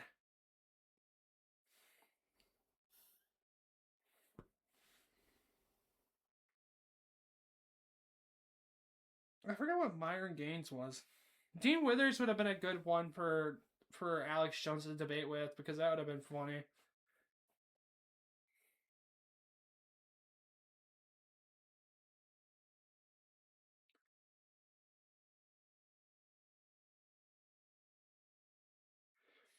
Fresh and Fit podcast. He's a co-host for that. Myron Gaines.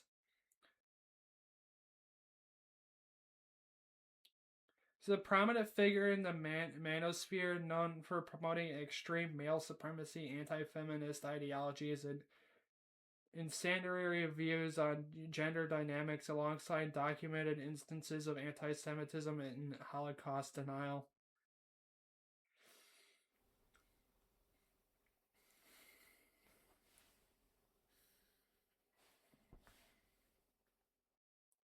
Wait.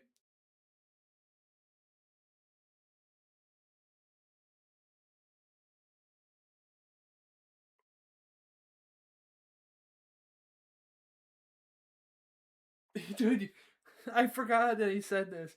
He said Gaines has explicitly questioned the historical death toll of the Holocaust, asserts figures as low as 271,000 at best, instead of established historical consensus of approximately 6 million.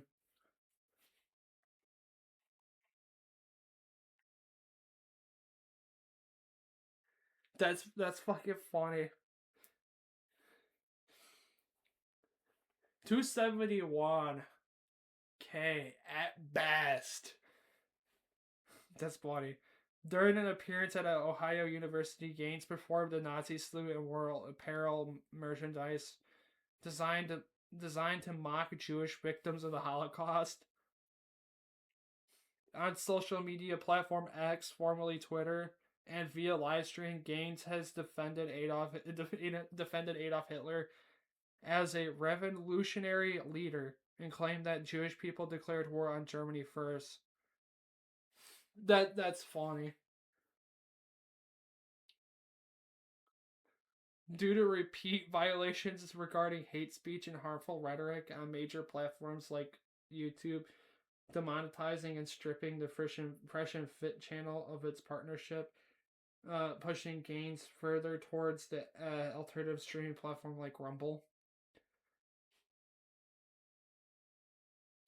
His campus tour stops includes events at Penn State, Ohio University, have sharpened rebukes from civil rights organizations like the Southern Poverty Law Center, University Students Association, and public officials who have denounced his actions as deliberate promotion of white supremacy and hate speech. This is fucking funny.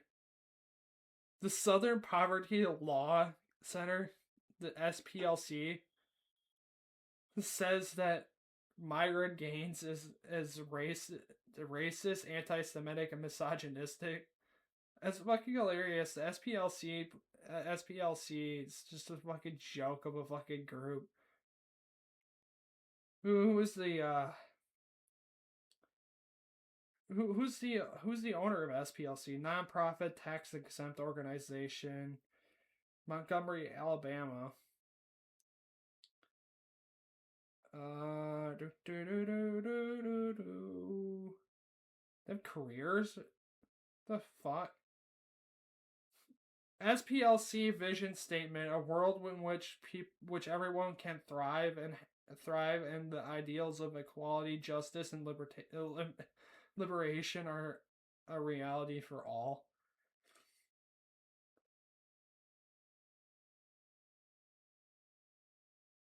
The fuck is his find resources? Oh, press center. Is this a press center? Media kit. Media toolkits are provided to help our partners engage in promoting yield greater understanding to issues that advance human rights.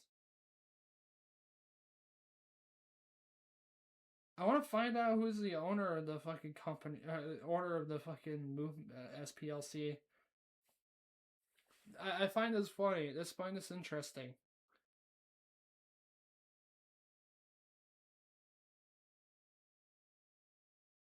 Founder. Let's see.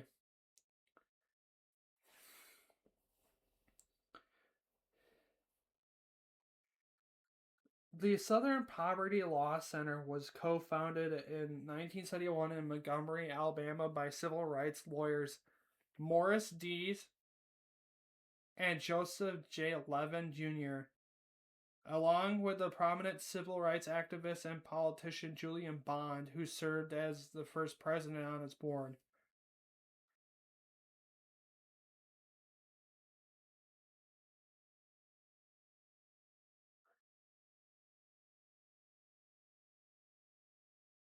Well, let's look at their history. Early SPLC staff members meet to hear news of Supreme Court reappropriation rule front Joe Levin, left to right, Michael Fidel, Joe Barzell, David Watson, Mamie Goldsmith, Julian Bond, Beverly Hughes, Jackie Alexandra. And the funnier part is it's white, black, mixed black, white. It's so funny. And it's the same group that's like actively going around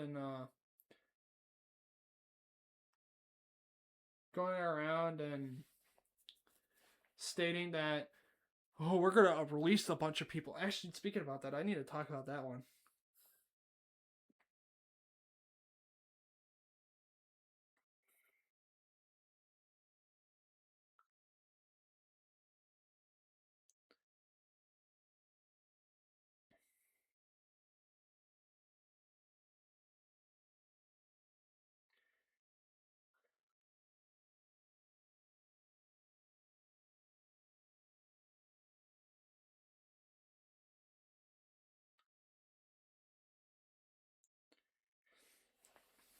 Okay, there's a group called. There's two groups called activist groups called Freedom Inc. and Free the 350 Bail Fund organized a mass bailout outside the Dane County Public Safety Building in Madison, Wisconsin, releasing over 30 individuals from Dane County Jail. The action followed the police clearing of a nearby protest encampment tied to the police killing of Corey Ruiz.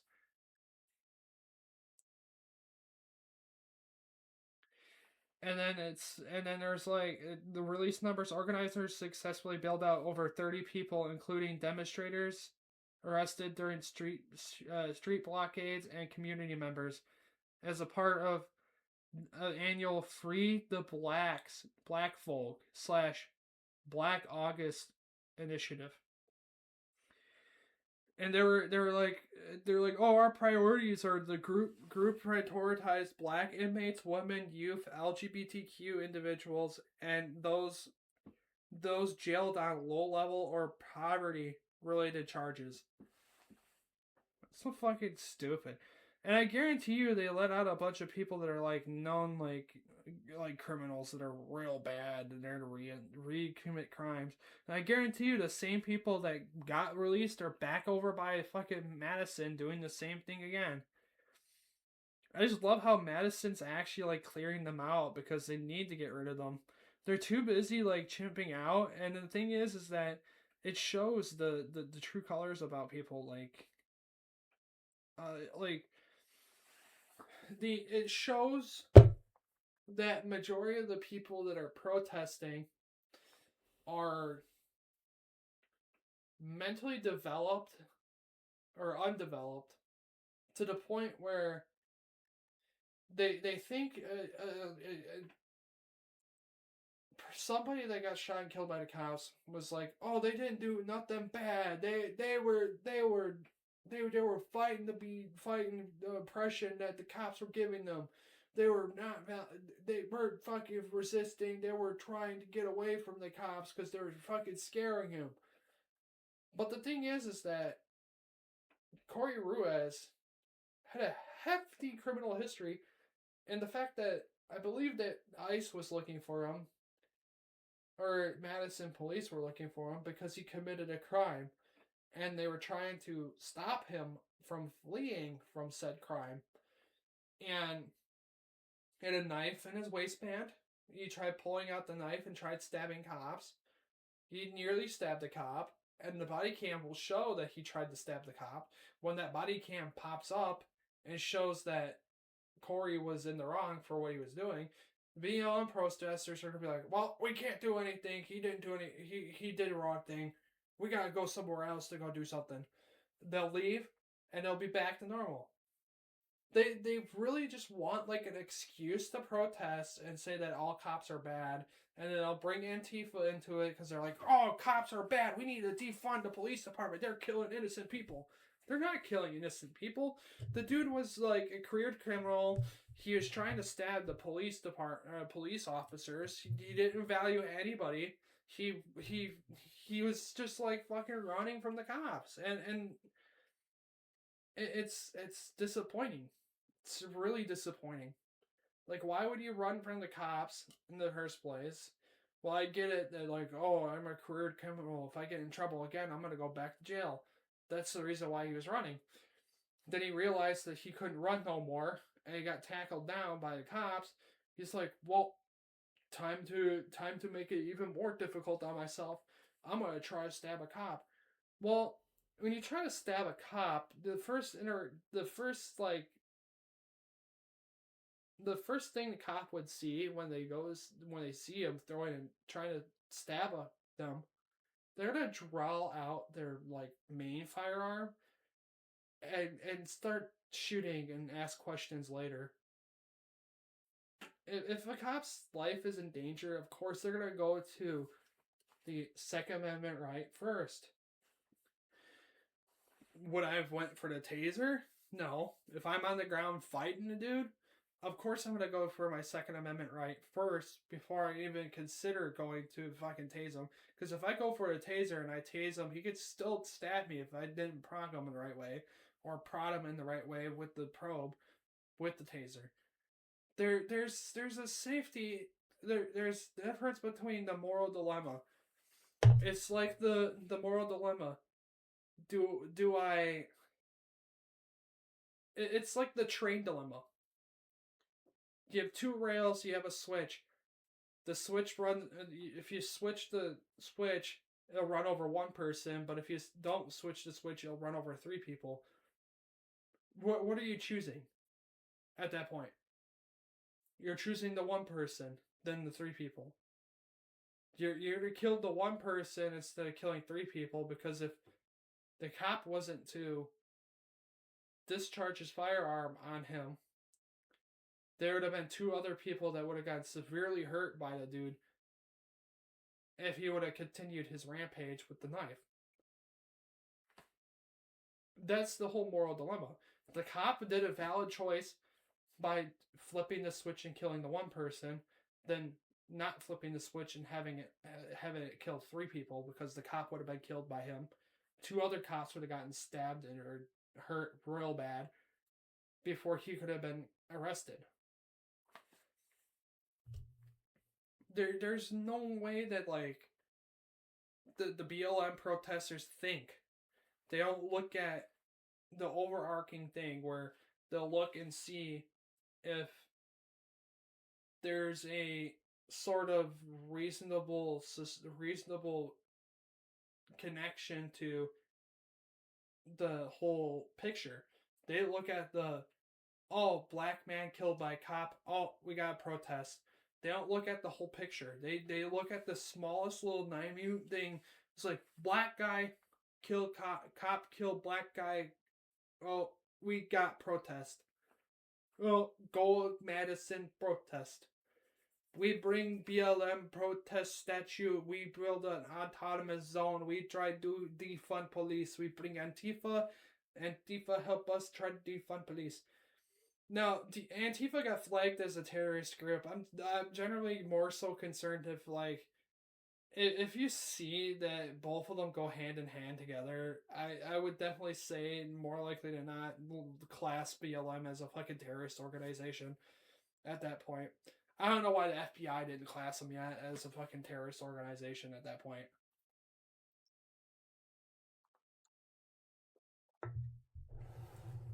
I don't know how you don't value if you don't do that way. It just needs to be reclassed as a fucking terrorist group. That's just how it has to happen. BLM needs to be reclassed as a anti-establishment group, a terrorist group, a domestic terrorist group. Like, I don't get it. I don't get it. It's just like, why vote for Hong? It's the same thing. Why vote for fucking Tom Tiffany? But Tom Tiffany has some good points. Granted, yes, he got funding by AI PAC for his campaign. It's kind of whatever. You could abuse them because they're giving you money. Haha, taking back from the Jewish people from stealing our money because the Rothschilds made the fucking central banking systems.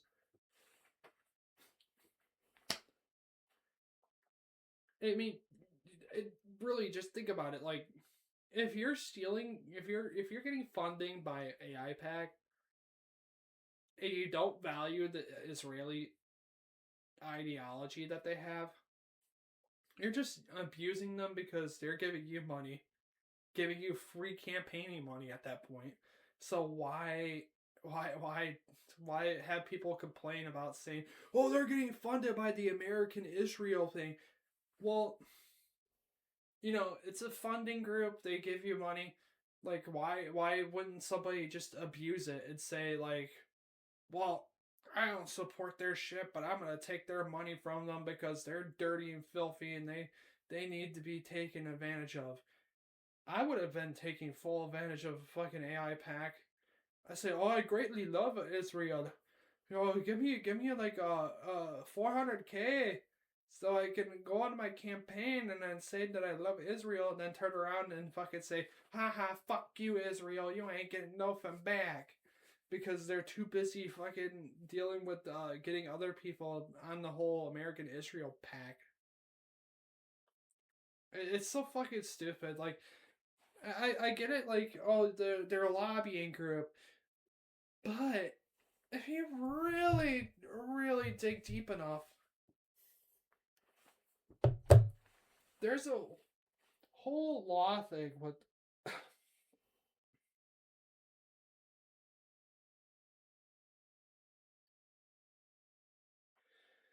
There's like the lobbying with foreign governments.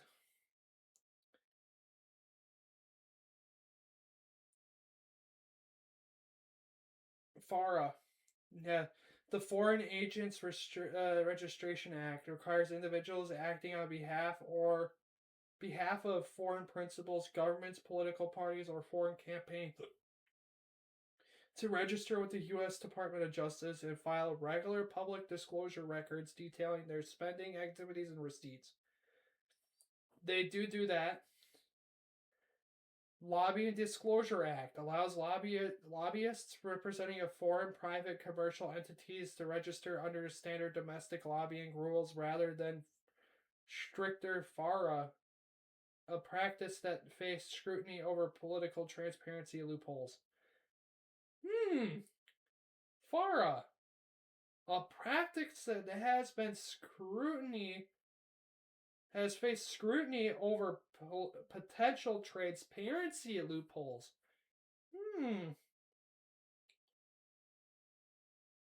Reputation laundering, improving the public or political image of foreign regimes, including authoritarian government.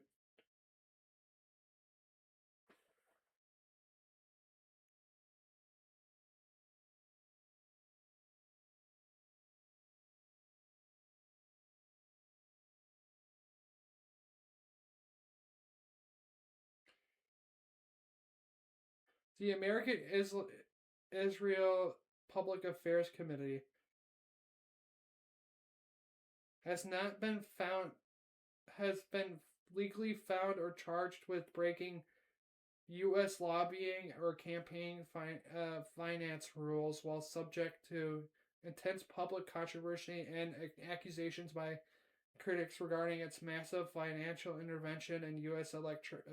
Elections and its coordination via affiliated political action committees,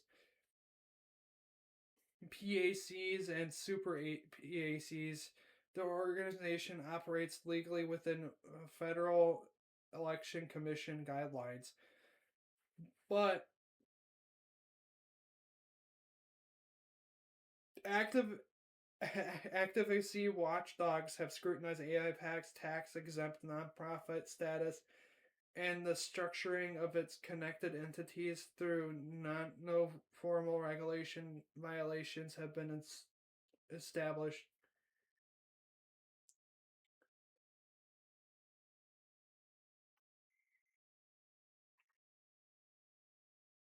I just love it.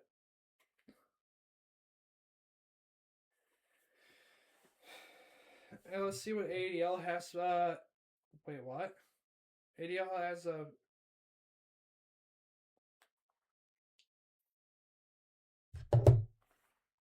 deadless deadliest year for anti-Semitic attacks in diaspora over 30 years.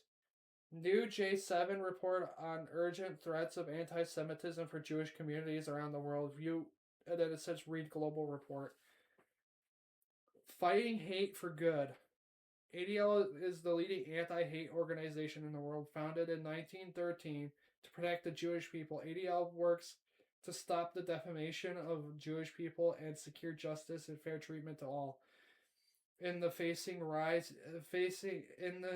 of rising anti-Semitism, we protect and advocate and educate and seek to create a world without hate.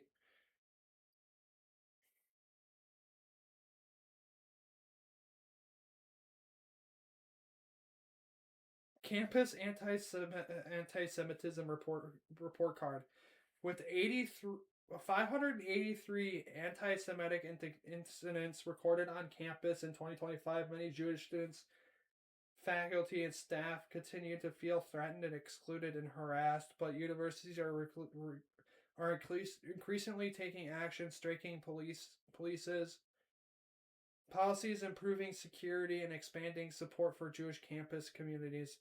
Find out how schools are responding in the 2026 Campus Anti-Semitic Report.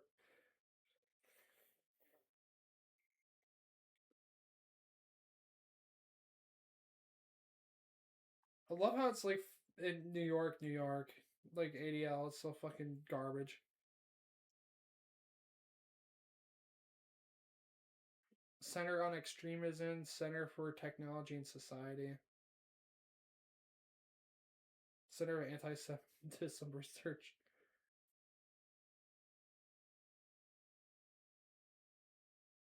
I mean, there was something about like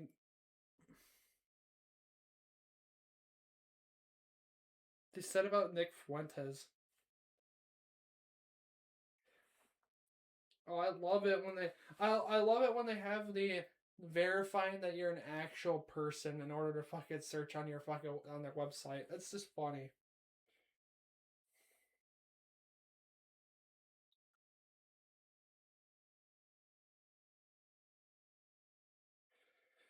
Okay, backgrounder Tucker Carlson. Key points. Tucker Carlson is a former Fox News primetime host turned independent media figure and one of the most prolific amplifiers of anti Semitism and conspiracy theory laden content online.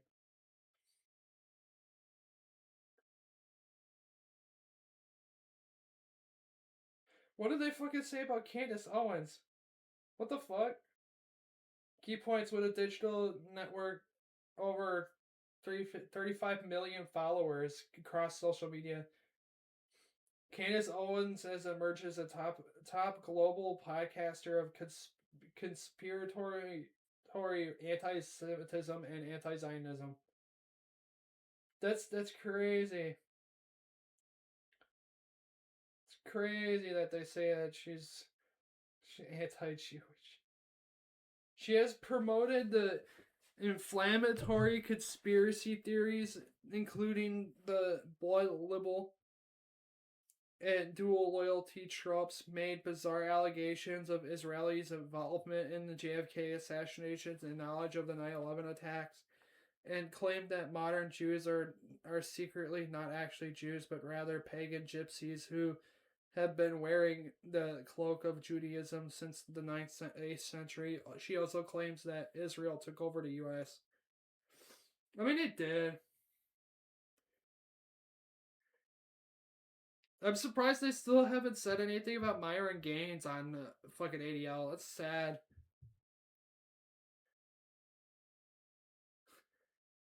My favorite thing is that they said this is what my favorite thing is that Nick Fuentes is a white supremacist leader, organizer, and podcaster who seeks to forge a white nationalist alternative to mainstream GOP.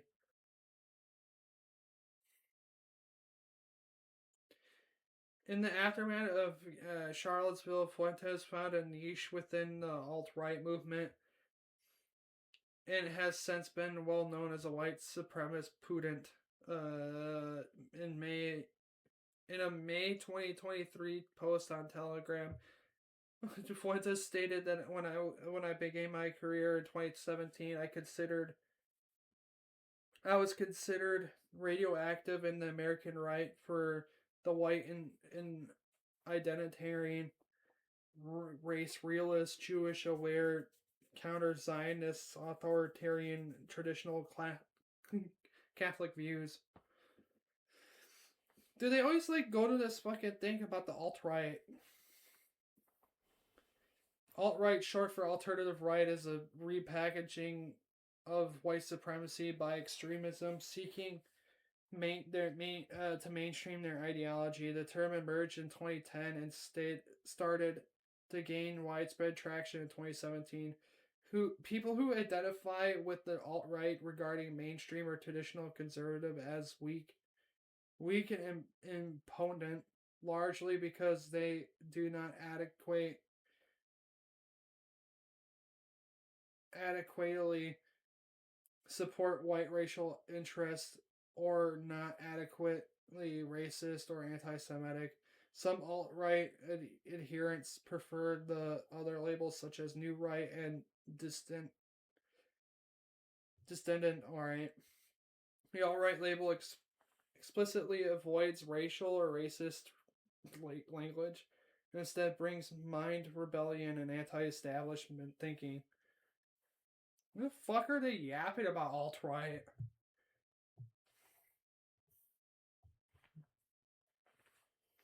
I think they have the wordage of alt right the wrong way.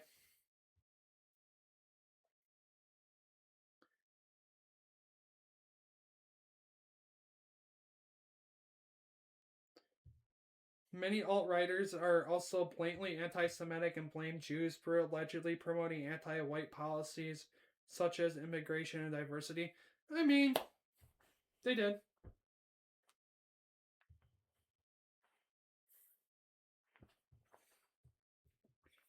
You think we will revert to a stone age if we don't find a more renewable energy source?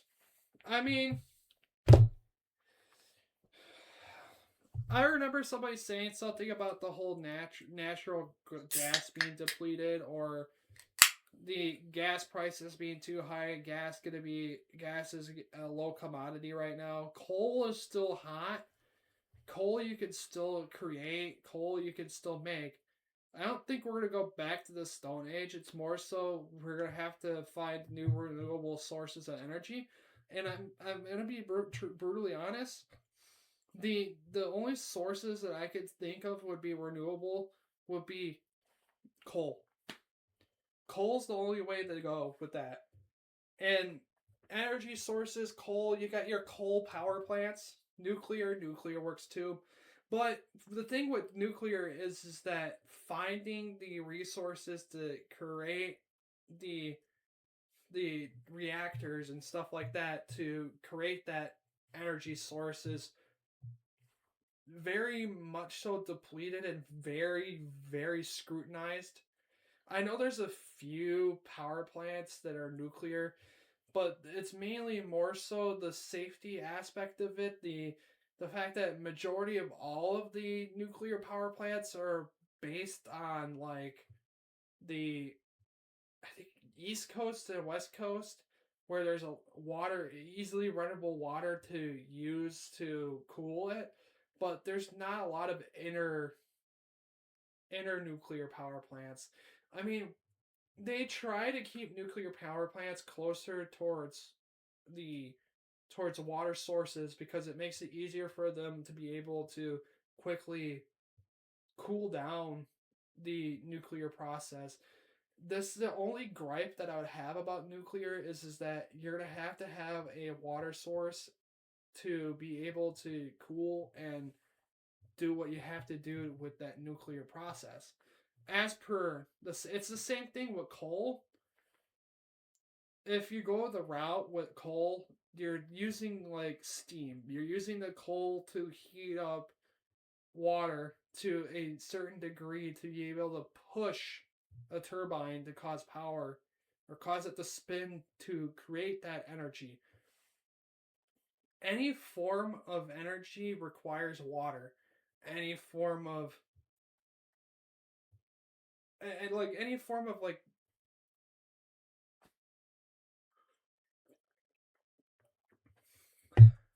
I wonder what the rich people's end game when it is when they own everything. Look at Elon. Look at um look at Jeff Bezos. Look at Elon. Look at what they're doing.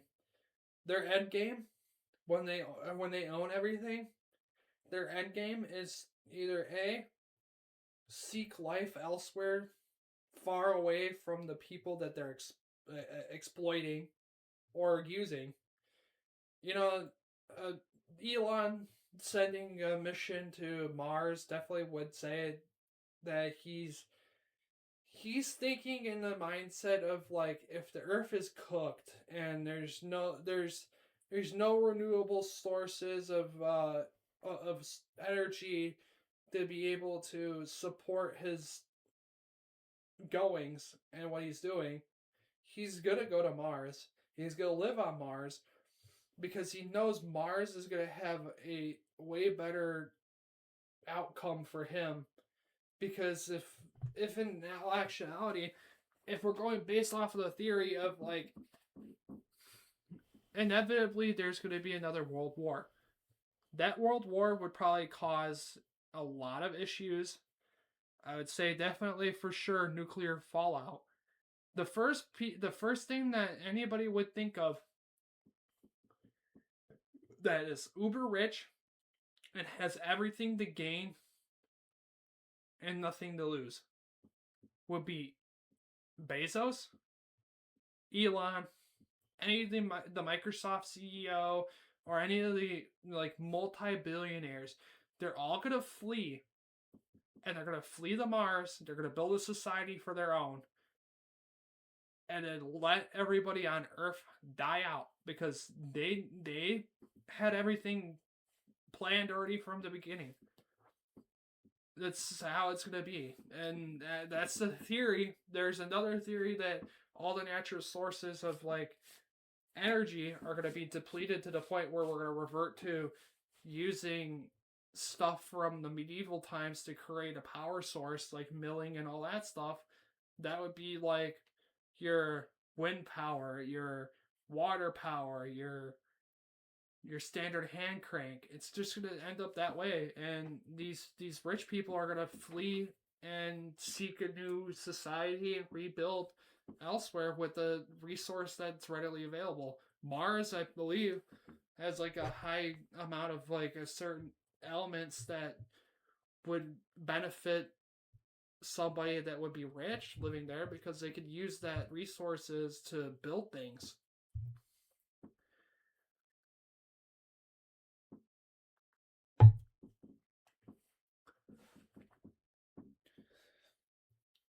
Yeah, but like when it comes down to that, like you're gonna have to like view it in a way where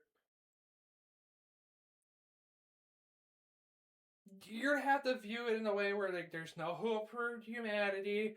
There's different outcomes for every action because there's millions of other fucking ways that things could go down.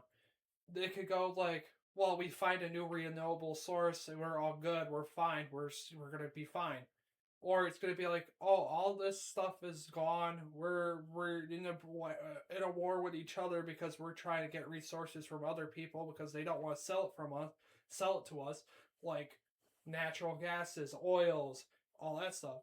And in a retrospect, if I'm thinking about like theoretically wise, I would definitely see it as like the Fallout timeline as per the whole nuclear war thing.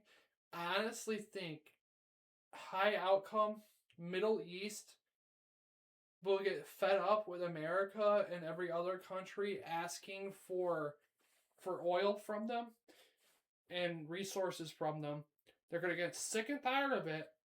They're gonna sling bombs at whatever country thinks that they could take advantage of any of the Middle East countries for their oil.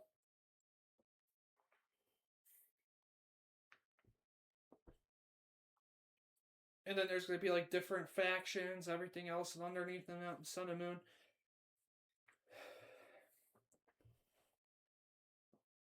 It's just how it's going to be. Like you have to like view it in a way where there's multiple outcomes from one action, and you're gonna like value other people's critiques or value other people's theories of what would end up happening. You can't just go base it off of one person. You can't just base it off a certain like religion, certain type of mental capacity of how they think it would be. You're gonna have to look at it in multiple different ways besides just one person's view. You can't just like sit here and be like, well, I support the liberal ideology, and I only listen to liberal people or people that are on the left side more than the right side. But in all actuality, to be honest with you, with politics, you gotta listen from both ends. You can't just listen from one end. That causes a massive amount of like a misinformation that draws across the both sides. Because in my opinion, like the left side's so like ineptly dumb to the point of an idea of like the Muslim people coming into America, and a lot of these like leftist women are like, well, their religion's perfectly fine. We have no issues with it. But then you don't realize, like, well, if you don't read their religious book, you don't realize what they say, there's going to be like two different ways that people would say it. Well, well, the Quran was made so many years ago. It was a different. It was different that time ago. Or it's going to be the people that are like, yes, I know it was said that in that book, and I get it. It's morally wrong in the sense of it is, especially with the whole Muslim thing. How Aisha was 6 when Muhammad did what he did to her, and 9 years old when he married her, and nobody like talks about that. Nobody talks about how Muhammad said to not be friends with Jewish people and not friends with Christian people. And the overarching issue is that people don't do their research. They just go based off of like uh, oh, this content creator or this politician said that these people are okay, so I'm gonna say that they're okay. Look at Dearborn, Michigan, as it sits right now. Like Dearborn, Michigan, right now is just like why call the prayer every 5 times a day. The the constant rhetoric coming out of the people that are in Dearborn, the the obvious amount of like garbage that just comes out of fucking Dearborn. Like I get it, like they're religious people, right? They have every right to form their religion. They have every right to support or do their religious acts. But openly on a PA system doing your call to prayer for everyone in the city to hear, that is just too far. Like the church bells, it's only when like the church bell would only ring when like oh it's noon. It's noon, so it rings. Oh, it's midnight, so it'll ring. That's the only times it'll ring. But for as per the Muslim thing, they call the prayer every 5 times a day.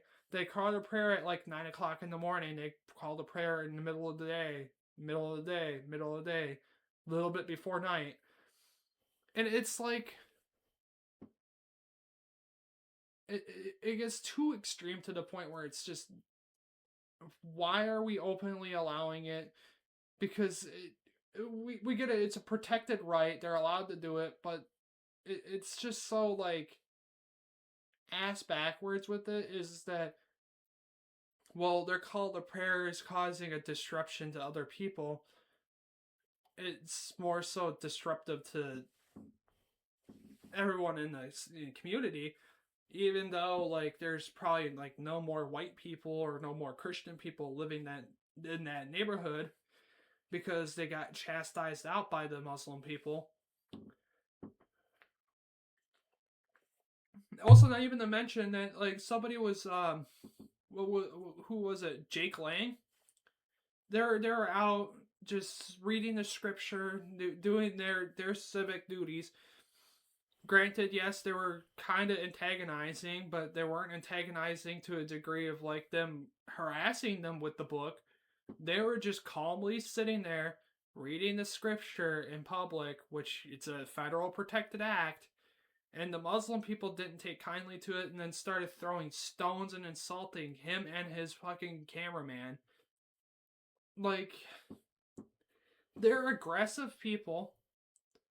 They value no American moral standards. They only value their Sharia law or Sharia. And it's just like, why do we even bother enabling these people if they're just going to continue back talking the community or back talking America? Minnesota's just as bad with the leftist ideology. They're allowing these fucking Somalian retards come in and fraud the system, and they don't do nothing about it. They just let it slide. It's just like, why? Why are we this like dumbfounded when it comes to the left-sided stuff? I give it the fucking the left side. They have some good ideology, but it's just mind blowing how stupid the left side can be. As for the right side can be just as stupid as anybody else. Like, why are we supporting a war with Israel and Palestine? Because why are we involving ourselves in there? Because Israel's the number one exporter of oil, because they would scam the fuck out of the Muslims. They would fucking attack the Muslims for oil. They'll sell the oil to America. Israel promised oil to America. That's why we're even investing into the war in the first place. There should be absolutely zero reason a country, a first world country like America, to be supporting a country that has a GDP or a gross value that's more than comparable enough to support their war causes for themselves. There should be absolutely zero reason why we're involving ourselves in that. And it's just sad. It's disgusting too, because we're soapboxing somebody that thinks it's morally okay to genocide a race and genocide a religion because they don't want to give up land to them because, oh, we had this land before you, where we were being nice to you guys by giving you some land because Britain said that you guys need land because you guys wanted reparations and you wanted your Holy Land back. We'll allow you to have your Holy Land. So be it. That's fine. But with the Israeli people, especially Benjamin Netanyahu, they don't value land as holy land. They value it as a price tag to them. They're like, well, we have our holy land, oh, blah, blah, blah. Well, holy land. Well, we'll put in air quotes, holy land. And they're like, oh, we need our holy land over there. There's a city over in Palestine that's technically one of our Jewish cities where we need the, and you wanted your Holy Land back. We'll allow you to have your Holy Land. So be it. That's fine. But with the Israeli people, especially Benjamin Netanyahu, they don't value land as holy land. They value it as a price tag to them. They're like, well, we have our holy land, oh, blah, blah, blah. Well, holy land. Well, we'll put in air quotes, holy land. And they're like, oh, we need our holy land over there. There's a city over in Palestine that's technically one of our Jewish cities where we need to have people there or people visit. And it's like okay, so the Jewish people have holy land there, so do the Muslims. But where are the Christians at that have been there for ages, that was there before Israel was even there? Palestine was even there. It was Jerusalem way before Palestine. And I don't get it. Like, yes, the Christians were kicked out there in the Crusades, but like, where are the Christians that value Holy Land, that need like mediate these two religions that are fighting? And not even to mention the gypsies and the Nordic pagan people were conscripted into the whole Christianity thing. They brought the Nordic pagan people into Christianity. That's why you see a lot of Catholic or Nordic Catholic um, Christians in Lithuania, Norway, Finland, Sweden. You'll see a lot of a lot of Christian views in those countries. Well, it's because Christianity kind of came to them. They gave them the option to convert to Christianity, but they never forced it onto them. At some point they would, but not often they would. And it's just like, why are we fighting over a land that was originally like the Christian lands? The Muslims were basically brought up on a false prophet that said that they lived in Jerusalem, that they were in Mecca and all these places.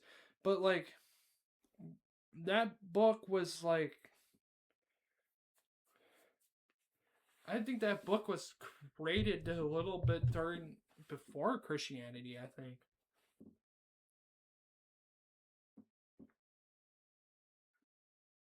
I believe so.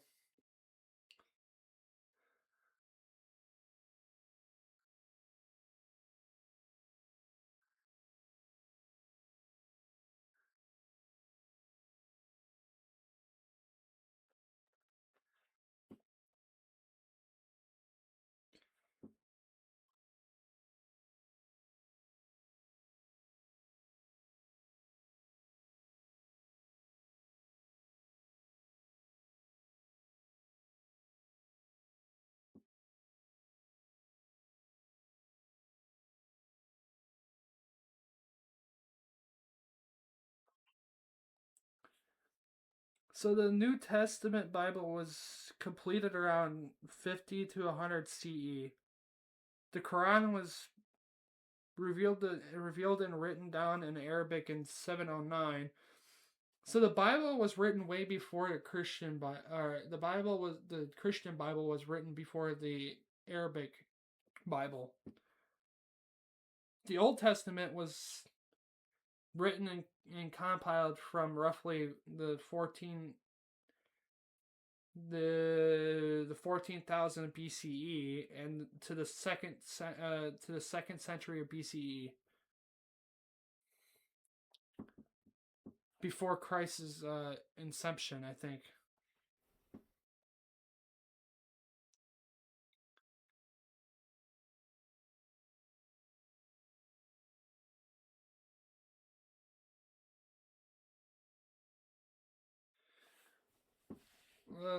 Let's go through.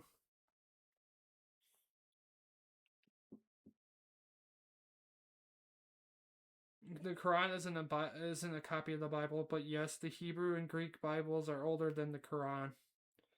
The Bible is over 500 years old, and the Quran variable and even much older, depending on the book of the Bible we're talking about. However, that still doesn't mean the Quran was a copy. The content is different.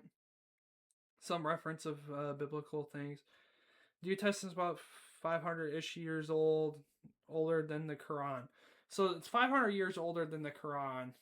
That makes a lot of sense, because I think the overarching thing was the Arabic people were getting pissed because the Christian people had all these lands and all the land, and they wanted their share of the land. I left. Okay, here. Let's read this. I thought. Oh, this is a beautiful one. I thought leaving Islam would lift the burden off my shoulders, but instead it gave me another one. When I first left, I thought I would immediately feel at peace. I thought I would finally know exactly what I wanted, and everything I would suddenly make sense. But instead, I quickly realized that something that had once been a huge part of my life, now meant nothing to me. That was terrifying. I found myself going through a massive identity crisis and felt confused, lost, and honestly pretty scared. I didn't really have anyone I could talk to about it either. Everyone around me is Muslim, and even though my family isn't particularly strict, they're still Muslim and question about faith and whether I believe anymore were never really something I felt comfortable bringing up. I would see people online talking about deconstructing their religion, and so many of them seemed completely sure of themselves. They knew that what they believed and they didn't believe and where they stood. Meanwhile, I felt like I didn't know who I was anymore. Seeing that honestly made me feel even more lost. At one point, I tried to reconnect with Allah, but because I felt so alone, I thought maybe I had just gone through a phase and that I could somehow find my way back, but there was nothing. I didn't feel anything. Even on days when I forced myself to try to image God or reconnect spiritually, just couldn't. My heart wasn't in that anymore, and I couldn't understand how something I once believed in deeply, deeply, it could suddenly feel so distant. Now, constantly searching and questioning, I don't necessarily believe that there is no God, but also I don't know what I believe God is anymore, or what my relation with God would even look like outside of Islam.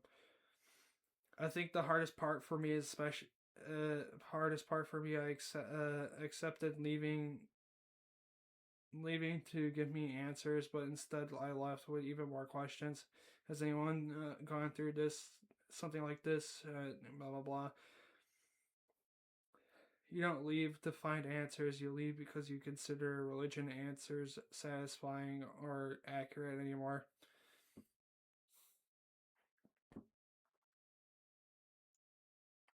Isn't there anything good you have learned up until now that you carry with yourself even after leaving Islam before, fall, rise, fall, keep exploring, love the creator and love yourself.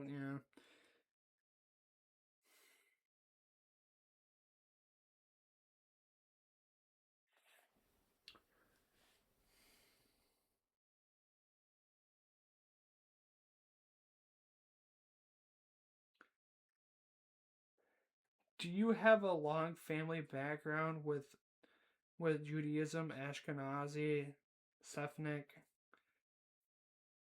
or are you a goy who decided to convert, or are you a Noahide? Like, how did that all work out? Crazy. I was born a non-Jew. My family is Eastern Orthodox and of no Jewish descendants. I decided to convert to Judaism after I graduated high school and went through the full conversion process. So they fucking have a conversion process for fucking Judaism? That's crazy.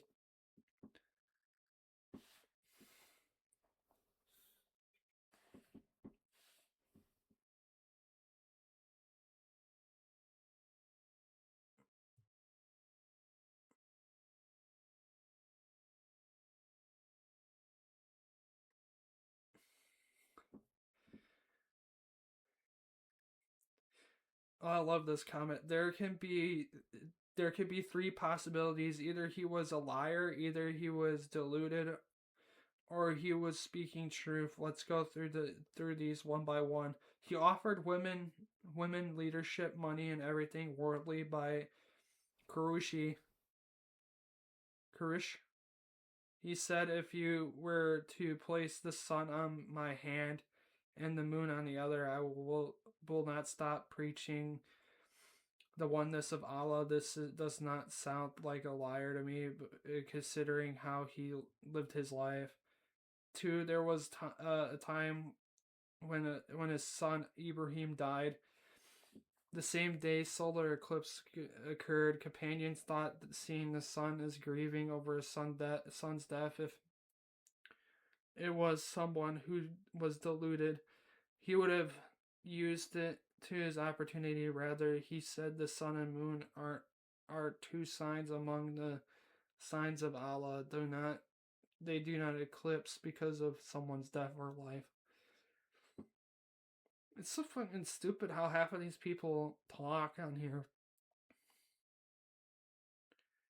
on r/religion. It's funny. Are Jews really forbidden from praying in church? Jewish population at its peak in each nation? What the fuck?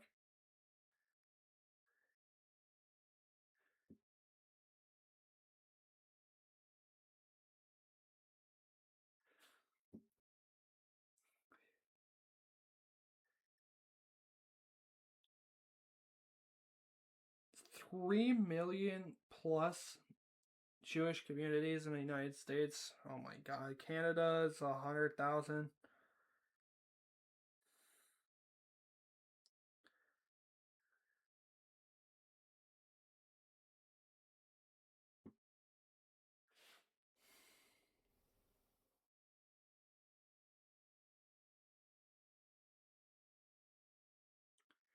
There's a bunch of Jewish Russians. That's pretty questionable.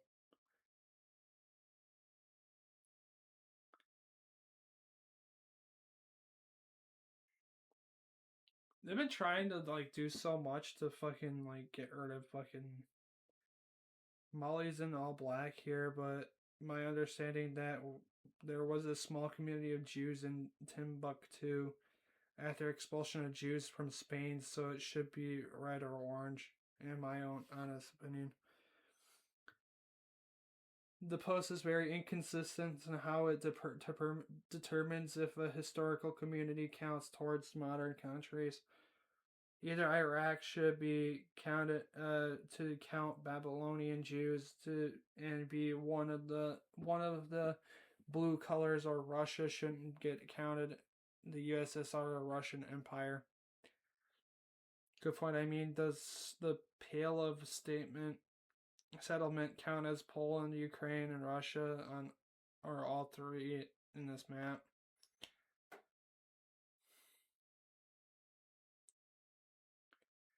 When labeling something that uses absolute rather than relative population numbers, the term minority isn't ideal, and the term sizable minority should be absolutely be avoided. Also, the latter being the smaller of the two gob shit. That aside, interesting though. Personally, I would consider relative numbers even more interesting. That's funny. What's going on in Greenland? That color is not on the legend.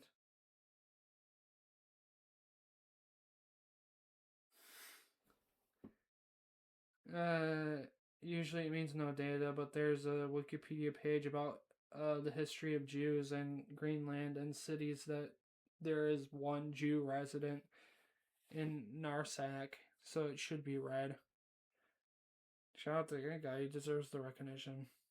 Why am I picturing some Kuramangi old guy named Marvin who's hiding from his wife back in Jersey in the one place old Esther would never look and hope?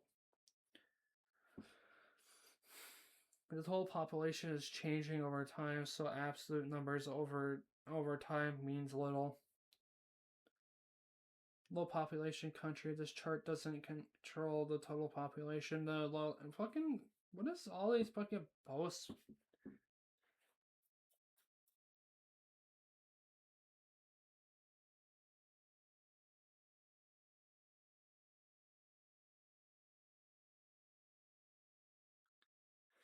Dude, these like posters on fucking Reddit are so fucking stupid sometimes, bro. I swear.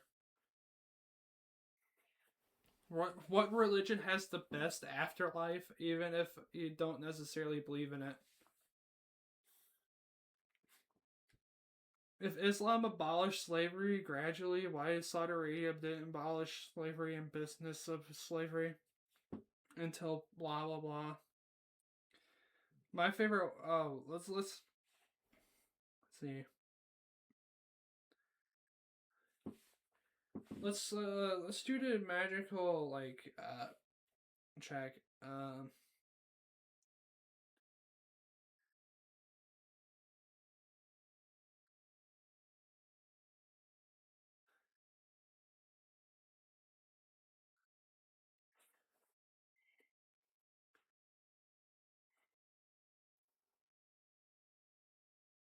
Mainstream historians completely reject the claim that Jewish people were uniquely or predominantly responsible for transatlantic slave trade. Extensive historic research shows that while some Jewish individuals did participate in the slave trade and owned slaves, their involvement is marginal compared to the vast scale of the enterprise. The vast majority of the transatlantic slave trade was financed by Spanish, Portuguese, French, English, and Dutch Christian merchants. I don't think that's necessarily true. The secret relationship between blacks and Jews by the Nation of Islam. Dude, what the fuck? Oh, this is the book about fucking the Nation of Islam book. It's the book that Yaqub wrote. The book about Yaqub.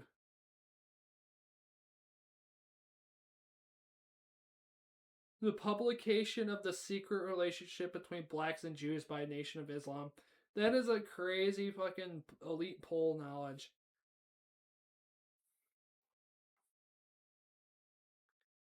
Predominant historians estimate that Jewish merchandise accounted for only a tiny fraction of overall trade.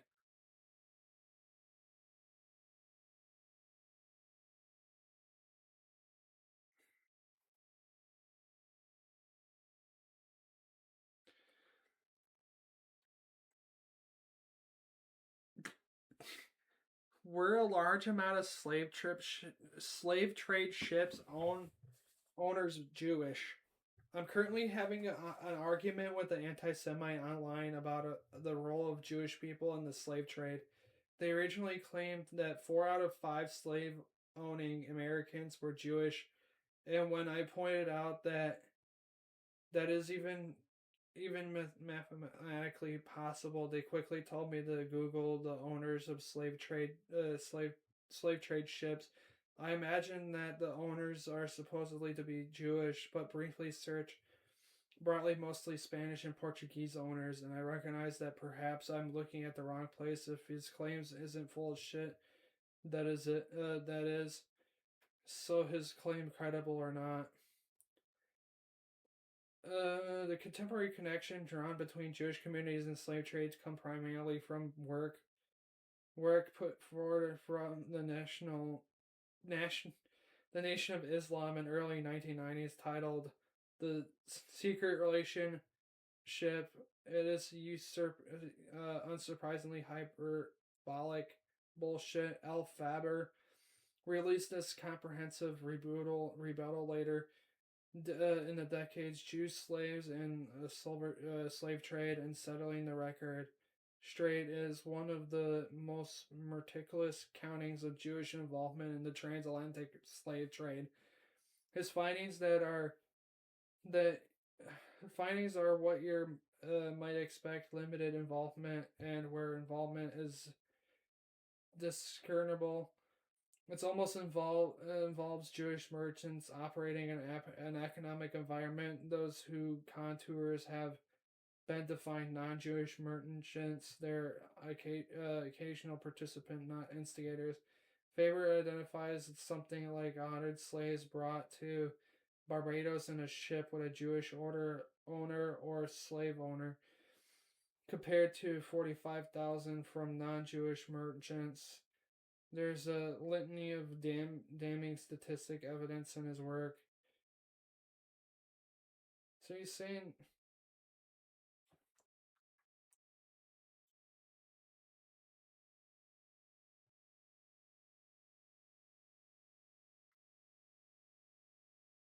agreement all around, just throwing in this satires anti-Semitism and Jews about worth of debating. Anti-Semites never believe that anti-Semites are completely unaware. Wearing insightful, helpful. Why specifically focus on Barbados? Was that based on particular claims of the Nation of Islam pushing? Sorry, but we had to remove your comment. We do not allow answers that consist primarily of links or block quotes. Blah blah blah.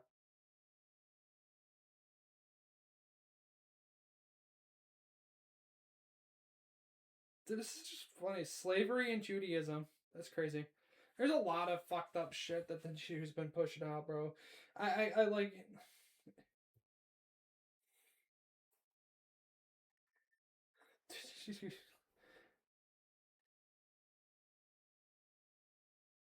Slavery, the practice of owning slaves.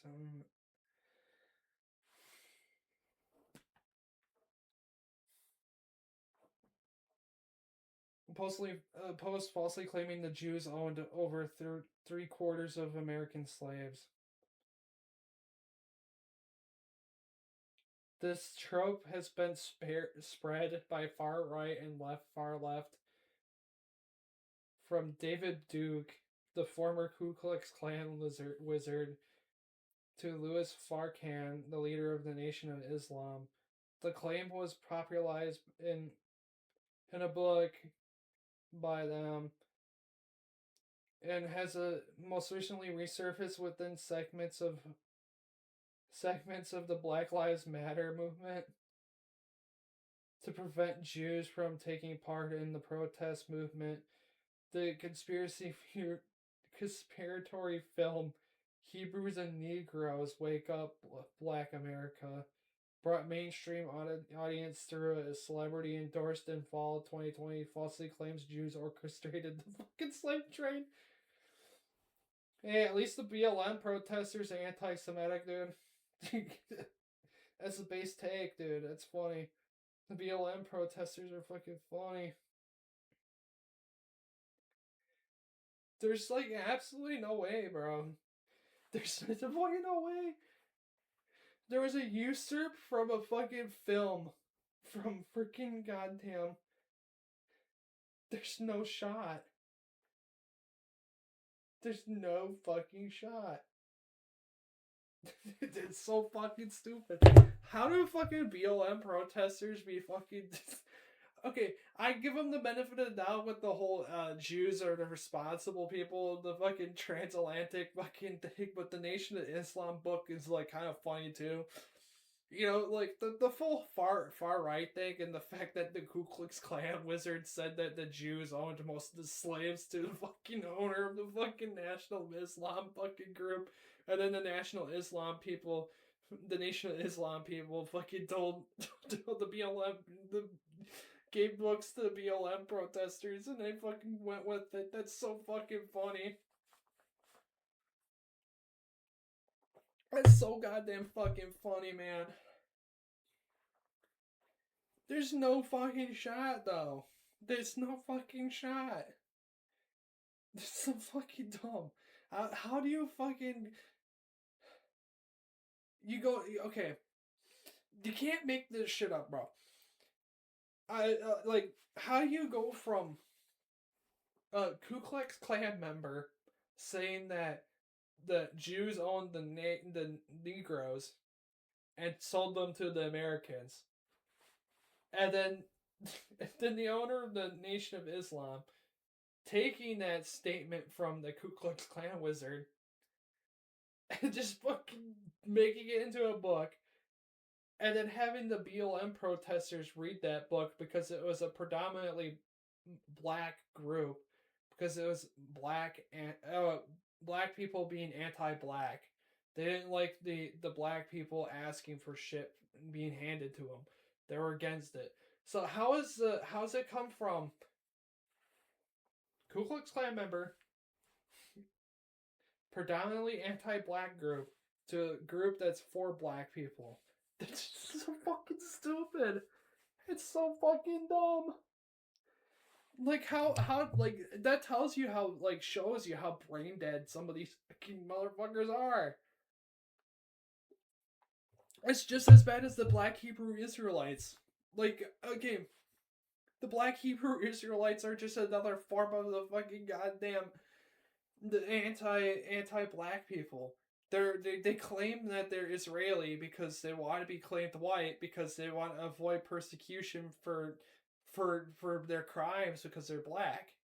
It's just like, why are we fucking like trying to like LARP as another fucking race? I'm a black Hebrew Israelite. I came from Israel. I'm an Israeli national board citizen. Even though I was born in the United States, if you look at my ID and my name, I'm born in the United States. This is so fucking dumb. Like, why would he even fucking do that? This is so fucking stupid. It's the Nation of Islam all over again. The Black Hebrew Israelites are literally the Nation of Islam. They're a joke group just to fucking poke, jab, and fun at fucking the expense of their own kind because they think it's funny. It's like the same thing with the Islamic people too. They poke fun at each other too. There's like people that criticize fucking Islam that are Islamic because it's funny. I mean, they fucking what is it? The Sunnis that criticize Muhammad because Muhammad wasn't the real prophet, and that their real prophet is a different dude. They like poke fun at each other, and then they'll like go fight each other over it because they were just mad about it. It's stupid. It's so fucking dumb. Well, are we sitting at the 3 hour mark? I think. Are we sitting at the 3 hour mark, guys?